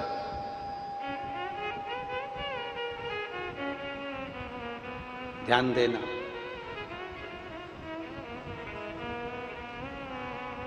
एक बात आपसे पूछें, उत्तर दीजिएगा। दाल में नमक कम है तो ऊपर से डाल सकते हो कि नहीं डाल सकते? अरे बोलो तो जम के, डाल सकते। रोटी में नमक कम है तो, अरे बोलो तो जम के, नहीं डाल सकते। दाल में नमक कम है ना, ऊपर से डाल लोगे, पर रोटी में नमक कम हो गया तो ऊपर से नहीं डाल सकते। उसी तरह बचपन में भगवान का भजन कर लो, जवानी में भगवान का भजन कर लो, अधेड़ी में भगवान का भजन कर लो, बुढ़ापे में रोटी अगर बन गई ना तो भजन नहीं हो पाएगा, फिर भजन हो नहीं पाएगा, नमक नहीं डल पाएगा। दाल में नमक डाला जा सकता है, अर्थात बचपन में भजन किया जा सकता है। दाल में नमक डाला जा सकता है, अर्थात जवानी में भजन किया जा सकता है। दाल में नमक डाला जा सकता है ऊपर से, मतलब अधेड़ी में भी शंकर के मंदिर जाया जा सकता है। पर जब बुढ़ापा आएगा, अर्थात रोटी बन गई, मतलब पूरी जिंदगी निकल गई, बचपन जवानी अधेड़ी सब चले गया और रोटी बन के तैयार हो गई, बुढ़ापा हो गया। अब कौन इसमें भजन डालेगा? पाँव से चलता नहीं बनेगा, हाथ से काम नहीं बनेगा, आंखों से दिखाई नहीं देगा, कानों से सुनाई नहीं देगा, सोफा सेट पूरा निकल गया होगा। हंसोगी भी तो मुंह में 2 या 3 दांत दिखेंगे। भजन भी गाओगे तो हवा पूरी निकल जाएगी। कैसे?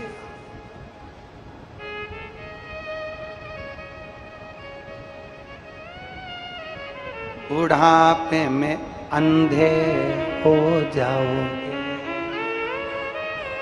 तरस तुम कर नहीं पाओगे, दरस कर भरी जवानी में बुढ़ापा किसने देखा? कौन देखा?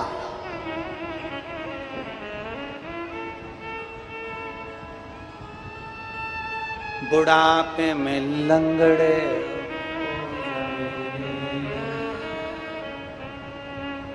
अग्रवाल जी, गोयल जी,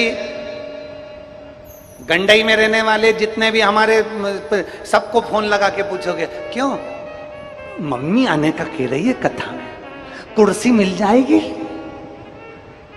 अरे बुढ़ापे में, अरे बोलो बोलो जम के बोलो जरा, बुढ़ापे में घुटने दुख, बुढ़ापे में कमर दुख, बैठ तुम इसलिए बचपन है, जवानी है, अधेड़ी है। भगवान की कथा में बैठने का मौका मिल जाए, बैठ लो।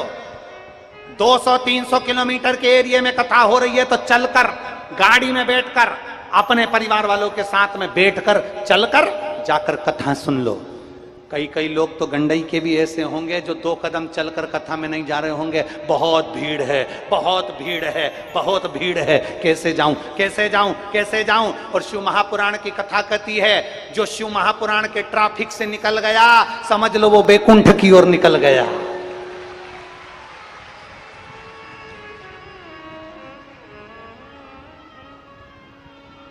भगवान यहाँ ट्रैफिक में उलझाता जरूर है। वो उलझाता क्यों? क्योंकि जितनी देर तुम यहां उलझ लिए वहां सुलझ जाओ, और बुढ़ापे में बेहरे हो जाओगे। मशीन लगा के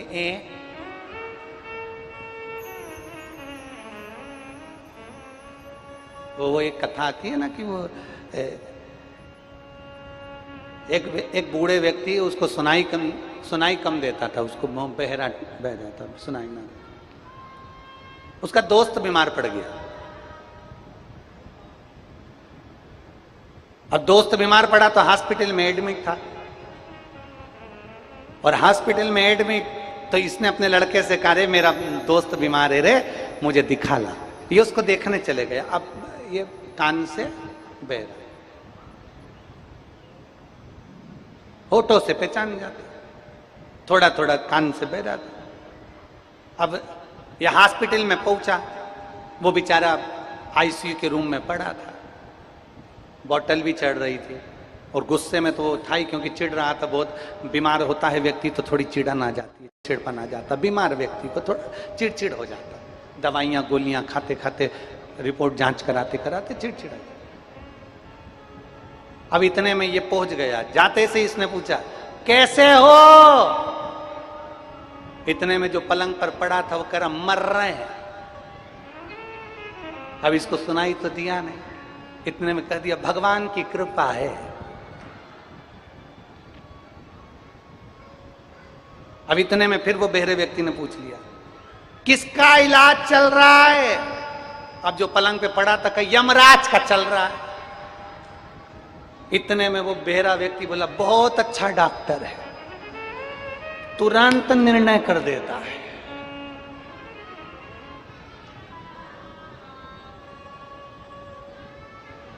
फिर उसने पूछा क्या क्या खाने का बोला? बहरा व्यक्ति बोला, उसने कहा भाटा खाने का बोला, पत्थर। इसने कहा खाते रहो सुबह शाम। अब इसको सुनाई दे, खाते रहो।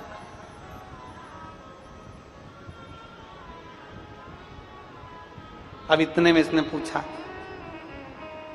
छुट्टी कब होगी, घर कब आओगे? इतने में बोला अब घर क्या आएंगे, अब तो मसान जाएंगे। तो इसने बोल दिया जल्दी आना, मसान भी जल्दी आना। अब तो बुढ़ापे में बेरे हो जाओगे, कथा तुम सुन नहीं पाओगे। कथा सुनो भरी जवानी में, बुढ़ापा किसने देखा है? भाई मेरे गंडकी की मेरी जीजियों, मेरे जीजाओं, बेटियों, बेटाओं, मेरी माताओं, मेरे भाई, याद रखना दाल में नमक डाला जा सकता है ऊपर से, सब्जी में नमक डाला जा सकता है ऊपर से, याद रखना, पर रोटी में ऊपर से नमक नहीं डाला जाता। उसी तरह बचपन, जवानी, अधेड़ी को सुधारा जा सकता है, पर बुढ़ापे में हमारी पूरी जिंदगी निकल जाएगी, तब भगवान का भजन नहीं कर पाएंगे। इसलिए आज से नियम बना लो कि मेरे नजदीक में जो शंकर जी का मंदिर है वहां एक लोटा जल चढ़ाने के लिए जाऊंगी, इन पांव का, शरीर का प्रयोग करूंगी और श्री शिवाय नमस्तुभ्यम जपती हुई जाऊंगी। जपो।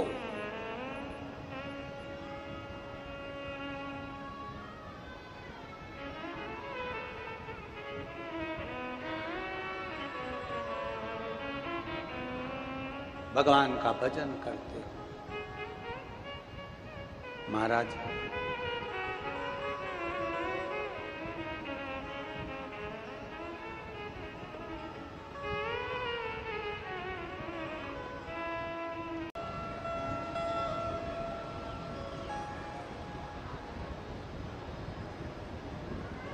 सत्य पर अडिग रहने वाले मेरे देवाधिदेव महादेव भी, झूठ बोलने वाले ब्रह्मा जी के कटे हुए शीश से बने हुए बड़ के पेड़ वट वृक्ष की छांव में जाकर बैठते हैं और बड़ के पेड़ के नीचे बैठकर बड़ के पेड़ की महत्वता को भी दर्शाते हैं, तो शिव जी का नाम बटकेश्वर महादेव हो जाता है। बोलो बटकेश्वर महादेव की। शिव का नाम बटकेश्वर महादेव। अब जरा विचार करिए, कितनी करुणा, कितनी शीतलता, कितनी सत्यता। एक प्रसंग आता है शिव महापुराण में। एक बार भगवान सारे देवता मिलकर, सभी देव मिलकर भगवान शिव के पास गए, सारे देव।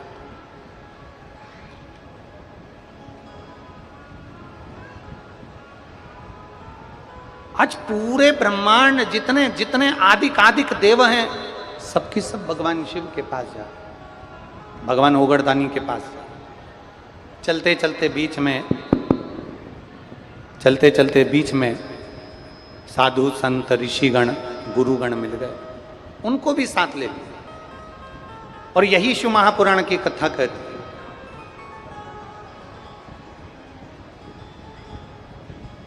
आप जितने भक्त बैठे हैं शंकर भगवान की कथा सुनने वाले, शिव मंदिर में जाते हो जल चढ़ाने के लिए? अरे बोलो तो जम के जाते हो। आप जल चढ़ाने जाते हो, अपने रिश्तेदार, नातेदार, कुटुंब, कबीला, परिवार वाले कभी मिलते होंगे, तो कभी भूल से भी आपने एक आध बार उनसे कहा कि शंकर जी पे लोटा भर के जल चढ़ाया करो? बोलो तो जम के। बोला? मतलब केवल शिव महापुराण की कथा सियोर वाला महाराज अकेला नहीं कर रहा है। शिव महापुराण की कथा जितने श्रोता इसको सुनते हैं, शिव पुराण की कथा की बात अपने मुख से दूसरे को कहते हैं। मतलब शिव पुराण की कथा आप भी बाँचते हो,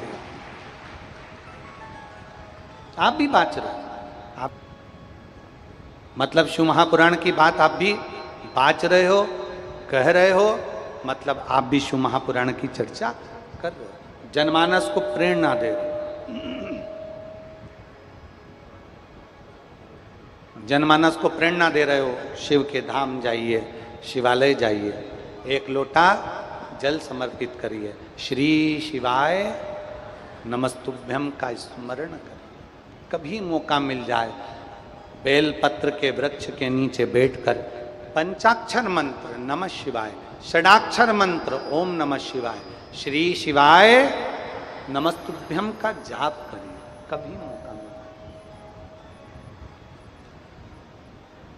कभी अगर समय मिले तो भगवान शिव के धाम जाए। सारे देवता मिलकर भगवान शंकर के धाम चल दिए, सब मिलकर।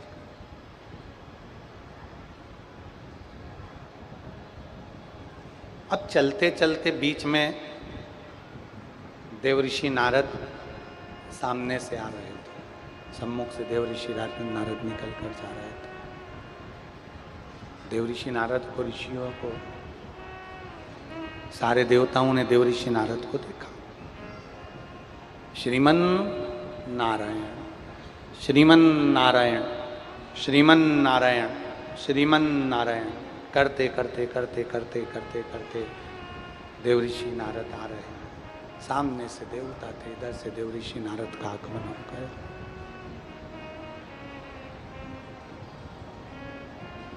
देवऋषि नारद ने पूछा,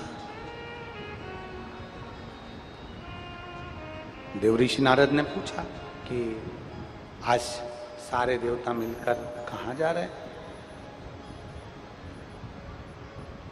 आज इतने सारे देवता मिलकर कहाँ जा रहे हैं?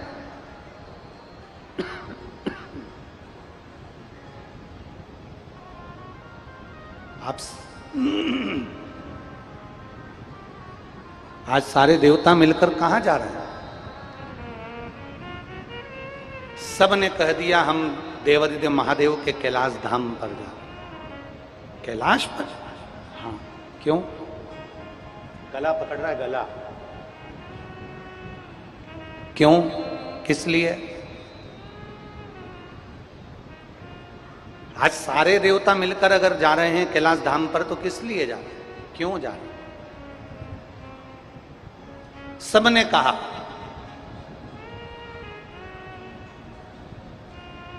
हम देवादिदेव महादेव के पास इसलिए जा रहे हैं क्योंकि भगवान महेश मां उमा को कुछ उपदेश दे रहे हैं और उन उपदेश में से थोड़े से उपदेश हम भी धारण करें।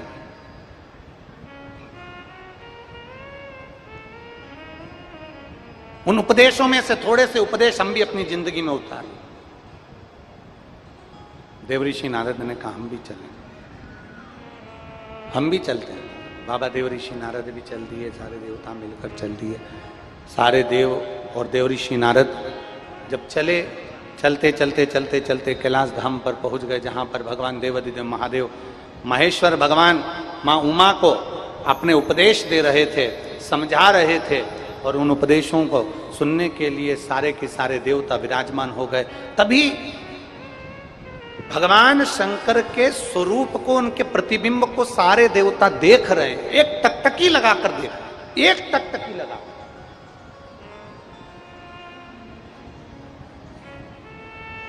और शिव महापुराण की कथा करती है, भगवान शंकर का संवाद करता है। शिव महापुराण का चरित्र कहता है, भगवान शंकर का संवाद कहता है, किसी शिवालय में जाकर अगर आप एक लोटा जल नहीं चढ़ा सकते, किसी शिवालय में जाकर आप बेलपत्र नहीं चढ़ा सकते, किसी शिवालय में आप जाकर झाड़ू पोछा नहीं लगा सकते, किसी शिवालय में जाकर आप भगवान का श्रृंगार नहीं कर सकते, किसी शिवालय में जाकर आप दीप प्रकट नहीं कर सकते, तो शिव महापुराण की कथा कहती है किसी शिवालय के सामने, शंकर भगवान के मंदिर के सामने से जब निकल कर जाओ तो उस शिवालय के सामने खड़े होकर मात्र देवादिदेव महादेव का दर्शन मात्र, एक टकटकी लगाकर अगर आपने एक बार महादेव का मात्र दर्शन भी कर लिया तो भी मेरा महाकाल बाबा प्रसन्न हो जाता है, तो भी प्रसन्न।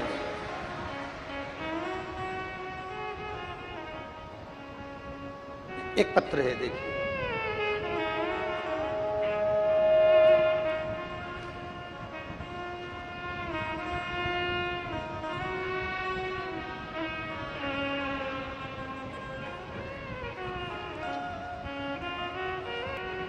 में सीमा सोनी पति प्रकाश सोनी निवासी बेमत्रा, वार्ड क्रमांक 18, जिला बेमेत्रा,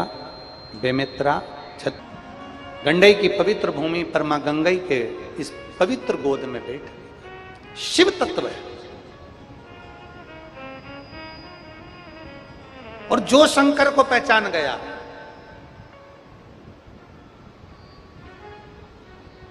जो देवादिदेव महादेव को जान गया, उसका जीवन सार्थक है।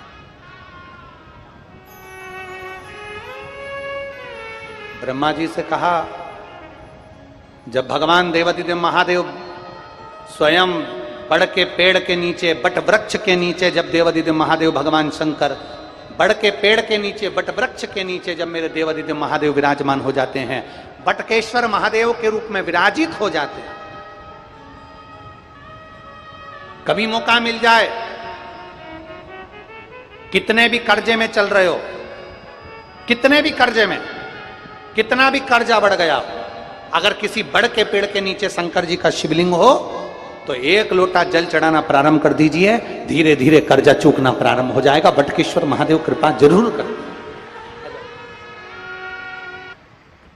और रिश्ता तेरा मेरा सबसे प्यारा, रिश्ता तेरा मेरा सबसे प्यारा, तू मेरा बाबा, मैं हूँ तेरा लाला, मैं हूँ तेरा लाला, तू मेरा बाबा, मैं हूँ तेरा लाला।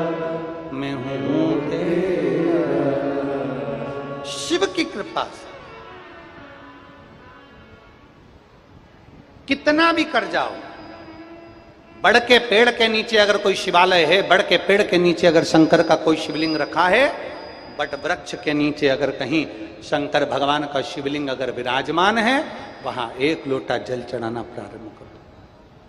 फिर निवेदन करूंगा, कितना भी दर्द हो, कितना भी दुख हो, कितना भी कष्ट हो, कितनी भी तकलीफ हो, कितना भी कर्जा हो, कितनी भी जिंदगी में दुख चल रहा हो, मरने का विचार नहीं करना, थोड़ी मेहनत ज्यादा करना, अपने कर्म के प्रति जागरूक होना और थोड़ी मेहनत कर कर। एक एग्जाम में पास नहीं हुए, फिर मेहनत करो। एक कंपटीशन एग्जाम में पास नहीं हुए, फिर मेहनत करो।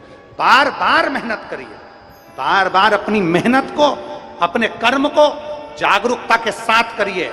इतना विद्या का अध्ययन करिए, खेत में इतना काम करिए, इतनी मेहनत करिए कि देवाधिदेव महादेव भी तुम्हारा साथ दें और तुम्हारा भाग्य भी तुम्हारा साथ दे और तुम्हें आगे बढ़ा जाए।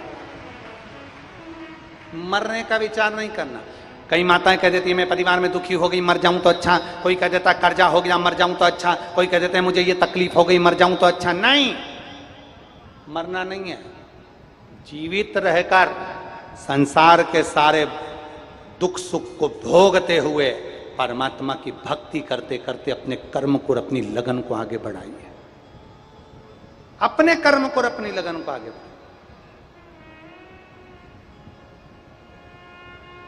जितनी मेहनत कर सकते हो, जितनी लगन लगा सकते हो, जितना कर्म कर सकते हो उतना करें, हारना नहीं।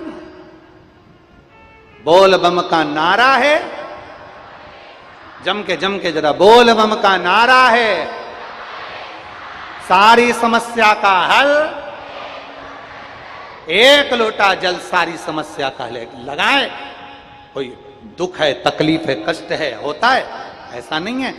आप लोग डॉक्टर के पास जाते हो, तबीयत खराब होती है तो बोलो तो जम के जाते हो ना। हमने पहले भी कथा में कहा कि डॉक्टर शंकर का एक रूप है, डॉक्टर शिव का एक रूप है। अगर शरीर में कष्ट है तो पहले डॉक्टर के पास जाना चाहिए, तकलीफ है तो डॉक्टर के पास जाना चाहिए। डॉक्टर बताए जांच कराओ, डॉक्टर बताए दवाइयां खाओ, और भगवान शंकर का नाम लेकर उस पर विश्वास कर कर, डॉक्टर पर भरोसा कर कर दवाई खाइए, आपको फल मिलेगा। तबीयत खराब होती है, डॉक्टर के पास जाते हो कि नहीं जाते हो? अरे बोलो जम के जाते हो। डॉक्टर क्या बोलता है? जांच करवाओ, ब्लड की जांच करवाओ, इसकी जांच करवाओ, थायराइड की जांच करवाओ, सारी जांचें डॉक्टर करवाता है। और जांच करने के बाद में फिर डॉक्टर दवाई देता है। कितने दिन की देता है? कम से कम 5 दिन, 7 दिन, 15 दिन की दवाई डॉक्टर देता है। बोलो देता है कि नहीं? 7 दिन, 15 दिन की दवाई डॉक्टर देता है। बोलो देता है कि नहीं देता? जम के बोलो जरा, देता है ना। डॉक्टर ये तो नहीं कहता कि अभी की अभी दवाई खाओ और आराम लग जाएगा। बोलो बोलो ईमानदारी से, क्या बोलता है? 2, 4, 5 दिन तो लगेंगे, 7 दिन तो लगेंगे, 8 दिन तो लगेंगे, 15 दिन तो लगेंगे। हॉस्पिटल में एडमिट रहना पड़ेगा, दवाई खाना पड़ेगी। 7 दिन अगर हॉस्पिटल में एडमिट रहोगे, बॉटल चढ़ती रहेगी, इंजेक्शन लगता रहेगा, दवाई लेते रहोगे, आराम लग जाएगा। जब डॉक्टर 7 दिन लेता है और 7 दिन में दवाई में ठीक कर देता है, उसी तरह अगर जिंदगी में दुख आया है तो महादेव की कथा भी 7 दिन लेती है, धीरे धीरे दुख काट ही देती है, धीरे धीरे दुख कटता है। और शंभु शरणे पड़े मांगो घड़ी रे घड़ी, दुख काटो दया करी दर्शन आपो, शंभु शरणे पड़ी मांगो घड़ी रे घड़ी, दुख काटो दया करी ने दर्शन। कटता है, थोड़ा समय लगता है, थोड़ा समय लगेगा पर दुख कटेगा। डॉक्टर भी 7 दिन की दवाई देता है, 5 दिन की दवाई देता है। भोलेनाथ की कथा कहती है तकलीफ ज्यादा है, शंकर के मंदिर जाना मत छोड़ो, 1 लोटा जल चढ़ाना मत छोड़ो, धीरे धीरे दुख कटेगा, कटेगा जरूर, बाबा खुशियां देगा, देगा जरूर। अच्छा, आप लोग इतने सारी संख्या में बैठे हो, लाखों की संख्या में बैठे हो, 1 2 3 पंडाल भरे हैं, पीछे के पूरे ग्राउंड भरा पड़ा है, टेंटों में जगह नहीं है, लोग बाउंड्री पे चढ़े हुए, आसपास में रोडों पर यहाँ बैठे हुए हैं, ग्राउंड में जहाँ जहाँ जमीन पर। आपसे एक बात पूछें, जब से आपने शंकर जी को जल चढ़ाना प्रारंभ करा तब से, और उसके पहले का समय जब आप जल नहीं चढ़ाते थे, सावन में जाते थे, शिवरात्रि पर जाते थे, दोनों समय को जरा विचार करना एकांत में बैठ।